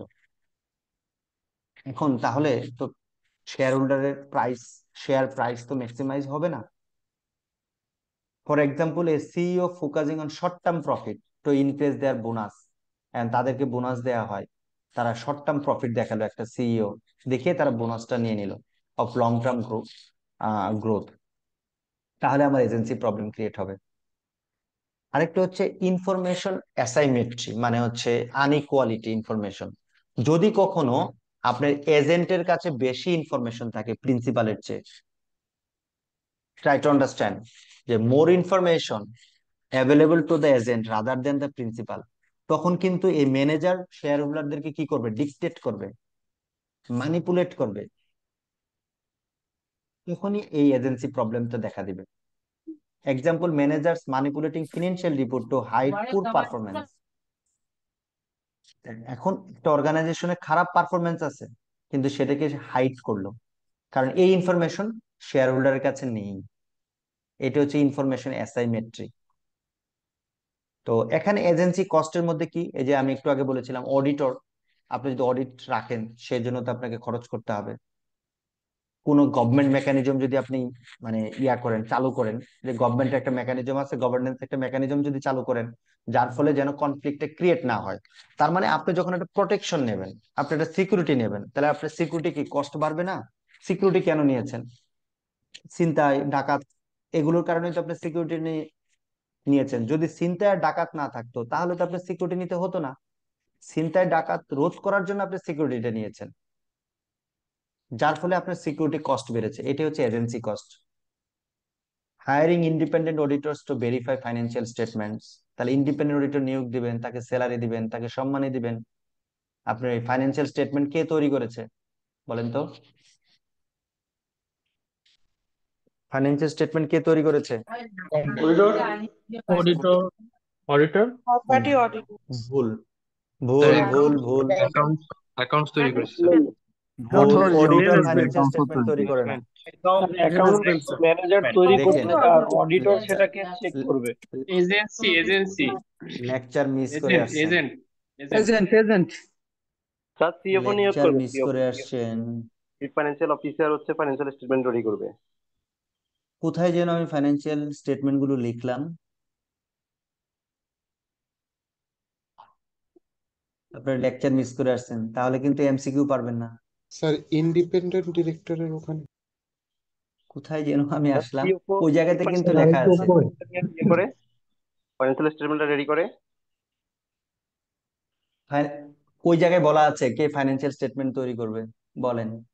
Sir board of director. আমি কোথায় যেন লিখে আসলাম, আপনাদের জিজ্ঞাসা করলাম তো, আমি এখন একটু খুঁজে পাচ্ছি না। এজেন্সি অথরিটি এর নিচে, তাই না? স্যার সার্ভান্টস অক্সলে অ্যাক্টের নিচে দেখেন। চলে গেলাম স্যার, সার্ভেন্টস আরেকটু অফ পরে। একটা নিচে, হ্যাঁ হ্যাঁ। এই যে এই স্যার যে এখানে hold executives accountable for financial statement, পেয়েছেন? জি স্যার। জি স্যার। Yes sir. তাহলে এক্সিকিউটিভস কে হোল্ড করা হবে, অ্যাকাউন্টেবল করা হবে, কিসের জন্য? ফাইন্যান্সিয়াল স্টেটমেন্ট মেকিং এর জন্য। তার মানে ফাইন্যান্সিয়াল স্টেটমেন্ট কে তৈরি করবে? Executive executives. এক্সিকিউটিভ বলতে ঠিক স্যার আছে। এখানে সিইও কে বোঝাচ্ছে, চিফ এক্সিকিউটিভ অফিসারকে বোঝানো হচ্ছে স্যার। এক্সিকিউটিভ এখন বলতে ফাইন্যান্সিয়াল স্টেটমেন্টে যারা সাইন করবে তারাই, ফাইন্যান্সিয়াল স্টেটমেন্টে চিফ এক্সিকিউটিভের সাইন থাকতে পারে, ফাইন্যান্সিয়াল স্টেটমেন্টে সিএফওর সাইন থাকতে পারে, স্যার ঠিক আছে? নরমালি যে সাইন করবে, ফাইন্যান্সিয়াল স্টেটমেন্টে হচ্ছে যে এটা তৈরি করবে, এক্সিকিউটিভ। স্যার স্যার ফাইন্যান্সিয়াল স্টেটমেন্টে তো মানে ম্যানেজিং আমাদের ডিরেক্টর অডিট যেটা আমরা এগুলো ম্যানেজিং সিএফও, ডিরেক্টর এবং ডাইরেক্টরের সাইন থাকে। একদম ম্যানেজিং ডিরেক্টরের সাইন থাকে, হ্যাঁ, একদম মেনশন। ম্যানেজিং আর ডিরেক্টর তো সে হচ্ছে এক্সিকিউটিভ। ম্যানেজিং ডিরেক্টর, ম্যানেজারের সিগনেচার থাকে। সে তো এক্সিকিউটিভ। স্যার এখানে ফাইন্যান্সিয়াল মানে স্টেটমেন্ট তৈরি করবে বলতে এটা কি বোঝাচ্ছে? কি এটা কি ওইটা কি পিপিআর যে করবে সে, নাকি তৈরি করা বলতে এখানে কি বোঝাচ্ছে? এটা আবার তো বলেন সিএফও আবুল। করবে, অ্যাকাউন্টসের সিএফও মেইনলি ক্রিয়েট করবে এবং বোর্ড অফ ডিরেক্টরদের সাইন থাকবে, যেমন ম্যানেজিং ডিরেক্টর, চেয়ারম্যান।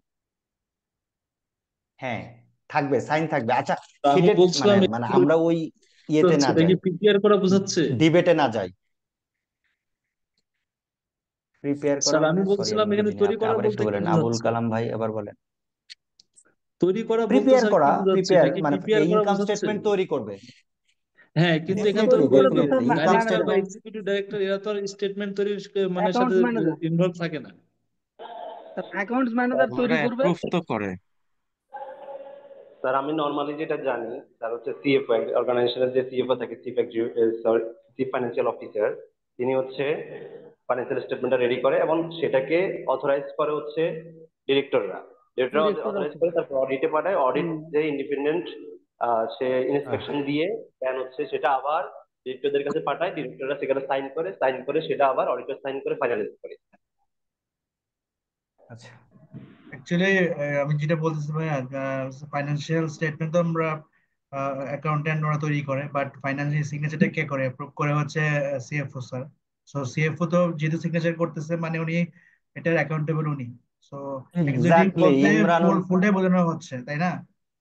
এক্স্যাক্টলি শোনেন, আপনার এই দেখেন এখানে সাইন করেছে কারা? Chairman, vice chairman, managing director, company secretary, CFO, ঠিক আছে? এখানে সিএফও এই একটা জিনিসও কাজ করে নাই, তৈরি করেছে তার সকল সাবঅর্ডিনেট। কিন্তু ফ্যাক্ট হচ্ছে এটা সিএফওর সাইনে যাবে বোর্ডের কাছে, এটার জন্য সিএফও লায়েবল। সে কাকে দিয়ে তৈরি করিয়েছে, যদি ভুল হয়ে থাকে সেজন্য CFO liable. Am I clear? একজন ভাই এটা বলেছে, এটাই অ্যাকচুয়ালি রাইট আনসার। আচ্ছা, এই ডিবেটে আমরা না যাই, এটা খুব একটা জরুরি কোনো ডিবেট না, আমাদের আরো খুব ইন্টারেস্টিং চ্যাপ্টার পড়ে আছে। হ্যাঁ, মূল কথাটাই হচ্ছে যে আমাদের যে ফাইন্যান্সিয়াল স্টেটমেন্ট তৈরি করবে সেই এটা লাইভ মানে যার সাইন থাকবে আমরা তাকে সিগনেটরি হিসেবে আমরা তাকে লায়াবল করব। ঠিক আছে, আচ্ছা কোথায় ছিলাম আমরা? ক্যাডবেরি রিপোর্ট তো পার হয়ে আসছি। এজেন্সি থিওরি, হ্যাঁ এই জায়গাটাতে আমরা আছি। আচ্ছা, তো এজেন্সি কস্ট। আচ্ছা এবার এই এজেন্সি প্রবলেম এটাকে কিভাবে রিডিউস করা যায়, কিভাবে আমরা রিডিউস করতে পারি, সেটা কিছু প্রিকশন যদি আমরা নিই তাহলেই সেটাকে করা যায়। যেমন হচ্ছে পারফরমেন্স বেসড কম্পেনসেশন যদি আমরা দিয়ে থাকি, এই এক্সিকিউটিভদেরকে যদি আমরা বলি যে তোমাদের পারফরমেন্স অনুযায়ী তোমাদেরকে আমরা কম্পেনসেশন দেব, তার মধ্যে একটা হতে পারে স্টক অপশন, যে আমি তোমাকে স্টক দিব, তাহলে যখন শেয়ার দেওয়া হবে তাহলে শেয়ারের প্রাইস বাড়লে তখন কিন্তু সেই এক্সিকিউটিভেরও কিন্তু লাভ হবে। দেয়ারফর কিন্তু সে এবার কিন্তু শেয়ারের প্রাইস বাড়লে আলটিমেটলি এটা হচ্ছে অবজেক্টিভ কার? শেয়ার হোল্ডারের অবজেক্টিভ। তো তাকেও যদি শেয়ারটা দেওয়া হয় তাহলে কিন্তু সে এই মোটিভেশন নিয়ে কাজ করবে। That then second one, corporate governance mechanism. আমরা যদি কর্পোরেট গভর্নেন্সকে এস্টাবলিশ করতে পারি, এই মেকানিজমটা যদি আমরা এস্টাবলিশ করতে পারি, তাহলে আমার এই প্রবলেম গুলো হবে না, কারণ সবাই নিয়মের মধ্যে থাকবে, নিয়মের ব্যত্যয়টা হবে না। Then regulation and audit to improve the transparency. যদি বিভিন্ন যে অ্যাপ্লিকেবল রুলস এন্ড রেগুলেশন আছে এন্ড অডিট, এগুলো যদি আমরা কমপ্লাই করতে পারি, এগুলো যদি আমরা ইমপ্লিমেন্ট করতে পারি, তাহলে আপনার ট্রান্সপারেন্সি বাড়াবে। ট্রান্সপারেন্সি যেখানে থাকবে সেখানে কোনো কনফ্লিক্ট থাকবে না। তো এই this are the way you can reduce the agency problem. ঠিক আছে, বাট এজেন্সি প্রবলেম রিডিউস করতে যে আমাদের এজেন্সি কস্ট হয়ে যায়। ঠিক আছে, আচ্ছা এবার আমরা এজেন্সি এই থিওরিটা একটু ডিটেইল পড়েছি, এই জন্যই পড়েছি যে আমি আপনাদেরকে কিছু কোশ্চেন প্যাটার্ন দেখাবো। ঠিক আছে, হোপফুলি আপনারা পারবেন। যেমন এমসিকিউ কোশ্চেন, এমসিকিউ কোশ্চেন যদি হয় এজেন্সি থিওরি থেকে, দেখেন তো, what is the primary focus of agency theory? দেখতে পাচ্ছেন screen? Relationship between sir employee জি স্যার দেখা যাচ্ছে। What is the primary focus of agency theory? conflict between principal and কোনটা হবে বলেন? B conflict between principals and agent option B. দেখেন এখানে আসি, relationship between employee and customer, এরকম কিছু আমরা পড়েছি? না না প্রোডাকশন এফিসিয়েন্সি ইন ফার্ম পড়েছি? মার্কেটিং স্ট্র্যাটেজি ফর বিজনেস এরকম কিছু পড়েছি? conflict conflict between principal and agent এটা পড়েছি? জি স্যার। এটাই তো প্রাইমারি ফোকাস। হ্যাঁ পারবেন, ঠিক আছে। আচ্ছা, then in the context of agency theory, who are the agent? managers and Shareholder, executive manager and Manager and option C executive. managers and executives. Manager and executives, sir. Executives. Good, thank you. What is an example of an agency problem? A company achieving record profit, এরকম কিছু বলেছি? Sir. আচ্ছা, investors buying more shares of profitable company? no sir No, sir. Employees working overtime to meet company goals? no sir No sir. option B CEO using Option B, company sir. fund for personal luxury expense? G sir Yes, তার নিজের মতো করে সুবিধা নিয়ে নিচ্ছে। Yes, sir. এটা হচ্ছে আমাদের এজেন্সি প্রবলেম, তার ব্যক্তিগত ইন্টারেস্টে কোম্পানিকে ইউজ করছে। Therefore, it's the right answer. What is information asymmetry? when বলেন তো, information asymmetry কি? when When more agent have more information When agent have more Yes, sir. information than principals. more information B B, B. কারো কি বুঝতে সমস্যা হচ্ছে? when No, agent sir. No, sir. How can agency cost be reduced? Ignoring financial reports? no sir Offering managers fixed salary only? no sir no sir Implementing performance-based incentives and audit? Allowing Allow manager manager no complete sir decision making allowing or manager without complete decision making oversight. or without oversight option D Option D. কোনটা হবে? D, sir. B, C or D? Sir C, C D, sir. C Performance implementing performance. Option D C, কারা sir. বলেছেন? D কারা বলেছেন? তাদের concept clear হয়েছে? না sir Implementing performance test. Agency cost কিভাবে আপনি কমাবেন? অডিটের মাধ্যমে। Performance based initiative. হ্যাঁ, রাইট রাইট আপনার অবজেক্টিভের সাথে যদি আপনার এজেন্টের অবজেক্টিভ অ্যালাইন করে দিতে পারেন, তাহলে কি হবে? এজেন্সি কস্ট কমে যাবে না? এজেন্সি কনফ্লিক্ট কমলে এজেন্সি কস্ট কমবে। ওকে তাহলে একদম নিখুঁত ভাবে বেসিক্যালি কিন্তু পড়তে হবে, otherwise superficial knowledge will not help to pass or qualify. ঠিক আছে? আচ্ছা, আরো আছে, এগুলোতে আমি আর না যাই, কি বলেন? স্যার একটা রিকোয়েস্ট ছিল। এগুলো অ্যান্সার গুলো কোথায় পাবো স্যার? অ্যান্সার গুলো কোথায় পাবেন মানে আমি বুঝি নাই। কোশ্চেন অ্যান্সার সেট কি দেওয়া থাকবে কোথাও? পিডিএফ কোনো পাবো কিনা স্যার? একজন একটা রিকোয়েস্ট করতে চেয়েছেন, সে বলেন তো একটু কি রিকোয়েস্ট? যেটা হচ্ছে স্যার, মানে আপনার এখানে জিনিসগুলো খুবই সুন্দরভাবে হচ্ছে পয়েন্ট টু পয়েন্ট হচ্ছে ব্রিফলি অ্যালাইন করা আছে এবং হচ্ছে নোটটা আছে। তো sir at your convenient time, যখন আপনার জন্য মনে হয় যে এটা উপযোগী, তখন যদি আমাদের সাথে এটা শেয়ার করে দিতেন তাহলে হচ্ছে আমাদের কনসেপ্ট গুলো, মানে বইয়ে তো দেখা যায় অনেক কথার মাঝখানে কনসেপ্ট একটু হারিয়ে যায়, এখানে হচ্ছে পয়েন্টটা একদম আমাদের কনসেপ্টটা ক্লিয়ার হয়ে যেত, যদি এটা আপনি কাইন্ডলি আমাদের সাথে শেয়ার করে। আচ্ছা, আমি আমি যা বলছে আগেই বলেছি যে এটা আমি শেয়ার করব, হ্যাঁ, কিন্তু এই জন্য আমি একটু সময় চেয়েছি, কারণ এটা সম্পূর্ণ আন্ডার দ্য প্রসেস, আমি একটু কাজ করছি এর উপর। হ্যাঁ, কারণ আপনাদের হাতে যে জিনিসটা যাবে সেটা যেন অনেক প্রিসাইজ এবং 100% অ্যাকুরেট আমরা জিনিস যেন হয়। ইনিশিয়ালি কি তাহলে আমরা বই থেকে ইয়া করা শুরু করবো তাইলে স্যার? হ্যাঁ হ্যাঁ রেগুলার হ্যাঁ হ্যাঁ হ্যাঁ, ওই যে, হ্যাঁ আমি তো শেয়ার করেছি না আপনার ওই বইটা। আইসিএমএ ম্যানুয়ালটা আমি শেয়ার করেছি, তো জি স্যার, এটাও আমি শেয়ার করব, আমাকে একটু just let me allow some times. Thank you sir, thank you sir, অবশ্যই। আচ্ছা এবার আমি কি একটু বলতে পারি স্যার? বলেন বলেন, মশিউর ভাই বলেন। স্যার আপনার এই গাইডলাইনটা যেটা আমাদের সামনে প্রেজেন্ট করছেন, এটা অনেক সুন্দর একটা গাইডলাইন। এখন আমরা বুঝতে পারছি যে এটা আপনি আরো ডেভেলপ করতে যাচ্ছেন, এটা আরো এনরিচ করতে যাচ্ছেন ব্যাপারগুলো, কিন্তু আমাদের হাতে যদি আপনি এটা দিয়ে দেন, আমরা আপনার সাথে সাথেই আপনি যেভাবে এই যে লিখছেন, আমরা হয়তো বা লিখে নিতেই পারবো, যদি আপনি মানে আপনি বেটার মনে করেন আর কি। এটা তাতে না হবে কি, আমরা শুনেন, এই এখন থেকেই পড়ালেখাটা এটা কন্টিনিউ করতে পারবো। না না, একটু বলি, আপনারা এখন থেকে পড়ালেখা করবেন, আমি কিছু ম্যাটেরিয়াল দিয়েছি, আরো কিছু দিব। এটা কেন দিচ্ছি না, এটা যে আপনাদের হাতে দিলে এটা আর আপনাদের কন্ট্রোলে থাকবে না, এটা চলে যাবে ফটোকপির দোকানে, এই ফটোকপির দোকান থেকে এটা কোথায় যাবে, মানে মিনিমাম কন্ট্রোল আপনার কাছে, আমার কাছে, কারো কাছে থাকবে না। ঠিক আছে? তো পিডিএফ এটা করে দিলে কন্ট্রোলের বাইরে যাওয়ার সম্ভাবনা নেই স্যার।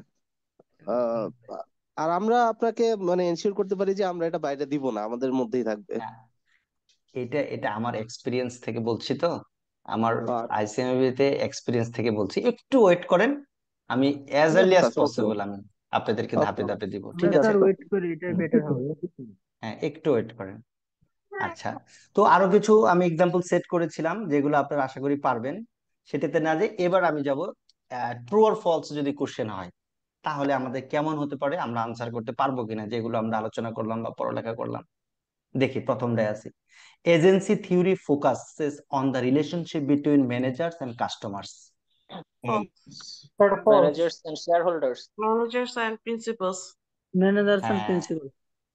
Managers and Principals. তাহলে এটা আমাদের ফলস হবে, ফলস হবে।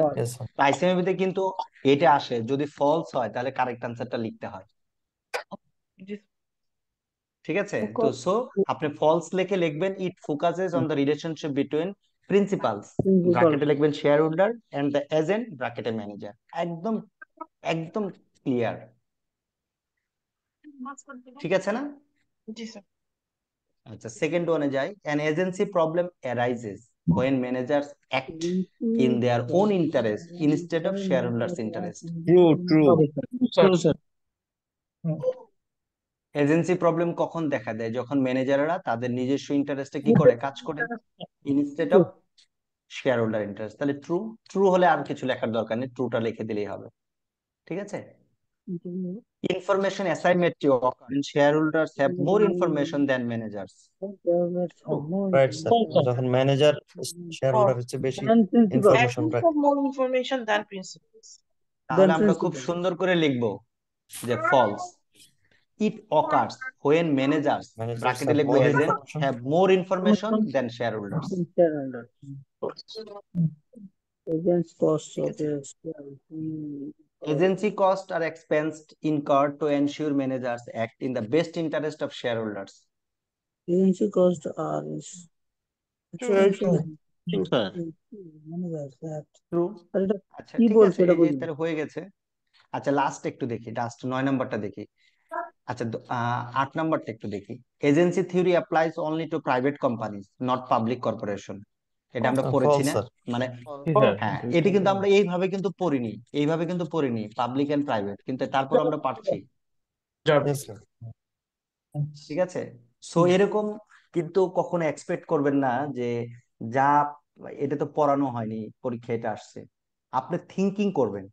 প্রফেশনাল এডুকেশনটা এরকম যে in light of your knowledge you will answer. আমরা দেখব আপনি এই যে আমরা যতটুকু নলেজ নিলাম, আমরা কেস স্টাডিতে একটা যাই, তাহলে এইভাবে ট্রু ফলস। এবারে একটা কেস স্টাডিতে আসি। কেস স্টাডি যদি থাকে সেটা দেখতে কেমন হবে, কিভাবে আনসার। আচ্ছা ক্লাস টাইম কিন্তু শেষ, আমি কি কন্টিনিউ করবো না শেষ করে স্যার দেবো আজকে? কন্টিনিউ করেন স্যার, সমস্যা নেই। আচ্ছা আচ্ছা, আমি ঠিক এই কেস স্টাডি দিয়ে শেষ করি। একটু কোশ্চেন প্যাটার্ন নিয়ে আলোচনা করছি যে আপনি যেন কিভাবে আনসার করবেন বুঝতে পারেন। আমি কিন্তু এরকম প্রত্যেকটা কিন্তু আলোচনা করা সম্ভব হবে না, ঠিক আছে? আচ্ছা দেখেন, একটা কেস দিয়েছি, CEO versus share holder. CEO মানে হচ্ছে এজেন্ট, শেয়ার হোল্ডার হচ্ছে প্রিন্সিপাল, কনফ্লিক্ট অফ ইন্টারেস্ট। আচ্ছা ব্যাকগ্রাউন্ড যদি আমি এইভাবে দেই, XYZ Limited is publicly traded company with thousands of shares. The CEO, Mr. Adam, has a fixed salary with large annual bonus based on the company's short-term profit. Over the past 2 years, Mr. Adam has been cutting research and development expense and focusing on short-term gains to increase the company's stock price. দেখেন, যদি research and development যদি cutting করা হয়, তাহলে ওই expense যদি কম হয় তাহলে প্রফিট কি হবে? তাহলে শর্ট টার্মে প্রফিট বাড়বে, কিন্তু লং টার্মে আমার বিজনেসের কি হবে? ক্ষতি হবে, While this strategy lead to higher quarterly profit, definitely তাই, it also cost the company to lose market share due to lack of innovation. Market share আপনি হারিয়ে ফেলবেন কেন? আপনার ইনোভেশন নাই, রিসার্চ এন্ড ডেভেলপমেন্ট নাই। Additionally, Mr. Adam approved excessive executive perks মানে হচ্ছে financial benefit, including luxury office renovation, তার অফিসকে সুন্দর করে রেনোভেশন করেছে। পার্সোনাল জেট ট্রাভেল, সে পার্সোনাল জেট ট্রাভেল দিয়ে চলাচল করে। এরকম তো আছে বিজনেস ম্যান বা বড় বড় এক্সিকিউটিভ, তারা কিন্তু এগুলো করে despite concern from share holders. আচ্ছা তাহলে এবার আমাদের একটা সিনারিও আছে খুব ছোট্ট করে। এবার তাহলে এই জায়গায় কি কি বিষয়গুলো আছে, এজেন্সি প্রবলেম কি কি আছে। CEO is prioritising the short term benefits. আপনাকে বলা হলো যে এই জায়গায় কি কি এজেন্সি প্রবলেম আছে, তাহলে সে শর্ট টার্ম বেনিফিট কে প্রায়োরিটি দিয়েছে, কারণ সে বোনাস বেশি পাবে বলে। লং টার্ম কোম্পানি গ্রোথ কে সে প্রায়োরিটি দেয়নি। Miss use of the resource, excessive spending on personal luxuries at the companies expense. Information asymmetry, shareholders are unaware of internal decisions that harm the long-term growth, right? Shareholder তো জানেই না। Lack of oversight, weak corporate governance allowed the CEO to act without accountability. যদি একটা week corporate governance থাকে, মানে ওই CEO কিভাবে কাজ করবে কোনো রুলস এন্ড রেগুলেশন নাই, বা থাকলেও সেটা খুব উইক আছে, তখনই কিন্তু সিইও কে এই ধরনের অ্যাক্ট করতে দেখা যাবে। আচ্ছা এটা আপনার এজেন্সি প্রবলেম দেখা দিলে আপনি কিভাবে সলভ করবেন? আমরা কিন্তু পড়ে আসছি যে কিভাবে এজেন্সি প্রবলেম সলভ করা যায়। প্রথমত হচ্ছে যে তার শর্ট টার্ম বেনিফিট না দিয়ে তাকে বলা হলো যে কোম্পানি যদি ভালো হয়, কোম্পানির যদি প্রফিট হয়, তাহলে তোমাকে আমরা শেয়ার দেব, পারফরমেন্স বেসড কম্পেনসেশন দেব, আমরা স্টক দেব তোমাকে instead of short term bonus. তাহলে সে কিন্তু লং টার্ম কোম্পানি ভ্যালুকে ফোকাস করবে, encouraging the focus on the long term value. ঠিক আছে। আচ্ছা, তারপর হচ্ছে স্ট্রঙ্গার বোর্ড ওভারসাইট, মানে এই বোর্ডকে লুক আফটার করতে হবে। হ্যাঁ, an independent board of directors, ওই বোর্ডের মধ্যে ইন্ডিপেন্ডেন্ট বোর্ড অফ ডাইরেক্টর থাকবে যে মনিটর করবে এক্সিকিউটিভ ডিসিশনকে, অ্যান্ড অ্যাপ্রুভ মেজর এক্সপেন্সেস, এগুলো সে লুক আফটার করবে। প্রয়োজনে এই ইন্ডিপেন্ডেন্ট ডাইরেক্টর শেয়ার হোল্ডারকে ডাইরেক্টলি রিপোর্ট করবে যে তারা কিন্তু এই ধরনের অযাচিত আননেসেসারি এক্সপেন্স করছে। তাহলে আপনার এই কনফ্লিক্টকে কি কমাবে, এজেন্সি প্রবলেমকে কি কমাবে? Definitely. Transparency and reporting, shareholders were given greater access to financial reports, ensuring accountability and reducing information asymmetry. And last one, whistleblower protection. Whistleblower protection, whistleblower হচ্ছে is a person who practices the unethical issue. আপনার হচ্ছে যে দেখে থাকবেন যে কর্পোরেটে যারা corporate leader আছে, অনেক নলেজেবল, অনেক এক্সপিরিয়েন্সড, অনেক এজড, হ্যাঁ, তো তারা তারা তাদের পার্সোনাল কাজে, তাদের পার্সোনাল ইন্টারেস্টে অনেক সময় আনএথিক্যাল প্র্যাকটিস করে, এটাকে বলে হুইসেল ব্লোয়ার। তো এই যে তারা আনএথিক্যাল প্র্যাকটিস যেন না করতে পারে সেই প্রোটেকশনটাও থাকতে হবে, তাহলে আপনার এই এজেন্সি প্রবলেমটা সলভ হবে। আমরা কিন্তু সলিউশনে আছি, সলিউশন টু এজেন্সি প্রবলেম। তাহলে কোম্পানির কি পার্সন যারা আছে তারা যেন কোনো ইস্যু আনএথিক্যাল প্র্যাকটিস যেন না করতে পারে, এই কারণে কোনো প্রোটেকশন বা রুলস এন্ড রেগুলেশন যদি থাকে তাহলে এই হুইসেল ব্লোয়ার প্রোটেকশনটাও থাকবে আমাদের। এই হুইসেল ব্লোয়ার নিয়ে আরো আপনারা অন্যান্য কোর্সে পড়বেন। আউটকামটা কি? Within a year of the changes, XYZ Limited saw an improvement of long-term strategy, innovation and sustainable growth. The CEO was now incentivized to think beyond short-term profit, ensuring better corporate governance and alignment of interest. এই case study থেকে কি কি মূল বিষয়গুলো আসলো? Agency problem কখন দেখা দেবে, aligning incentive, strong corporate governance, transparency and oversight. এইভাবে কেস স্টাডিতে কি চাওয়া হবে সে অনুযায়ী আমরা প্রবলেম সলভ করব। বলেন কোনো প্রশ্ন আছে কিনা, আজকে শেষ করে দেব এখনই। এখানে যেমন এই যে কেস স্টাডিটা দেওয়া হয়েছে, আমাদের আনসারটা শুরু হবে প্রবলেম আইডেন্টিফিকেশন দিয়ে, তারপর স্যার নিচের না দিকে আর কি না, জানি। প্লিজ প্লিজ প্লিজ প্লিজ, আপনাকে এই কেস স্টাডিটা যখন পড়বেন তার সাথে আপনি যে পড়ালেখা করেছেন সেটা দিয়ে এটাকে ক্রিটিক্যালি অ্যানালাইসিস করবেন। যেটা আমি যখন এটা রিড আউট করেছি তখনই কিন্তু আমি বলেছি, ইভেন এই যে দেখেন প্রত্যেকটা জিনিস বোল্ড করা আছে, আপনিও বোল্ড করে নেবেন। তারপরে কেস স্টাডিতে কি চাওয়া হয়েছে, যে আইডেন্টিফাই দ্য এজেন্সি প্রবলেম, তাহলে আপনি তখন এজেন্সি প্রবলেম গুলো আইডেন্টিফাই করবেন। আচ্ছা, যদি আপনাকে বলা হয় identify the agency problem and suggest how you will solve this agency problem, তখন আপনি সাজেশন দিবেন, এই সলিউশন গুলো দিবেন। যেটা চাওয়া হবে সেটা, এখন কি চাওয়া হবে সেটা তো আর ওইভাবে বলা এইটাই যাবে আমি না। বলতে বাট পারি, আমি কি তাহলে মানে যতটুকু চাইবে আমি শুধু ততটুকুই আনসার টু দা পয়েন্টে লিখবো। Exactly to the point answer করবেন, এখানে আননেসেসারি কিছু লিখবেন না।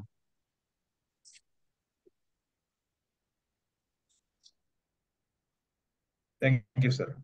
ওকে স্যার, থ্যাংক ইউ স্যার। তাহলে আজকে ক্লোজ করে দিচ্ছি। স্যার অনেক ধন্যবাদ। Thank you sir. ধন্যবাদ স্যার, ক্লাস অনেক ভালো ছিল, অনেক ভিভিড ছিলাম আমরা সবাই। নেক্সট উইকে দেখা হবে। হ্যাঁ, সবাই ভালো থাকবেন।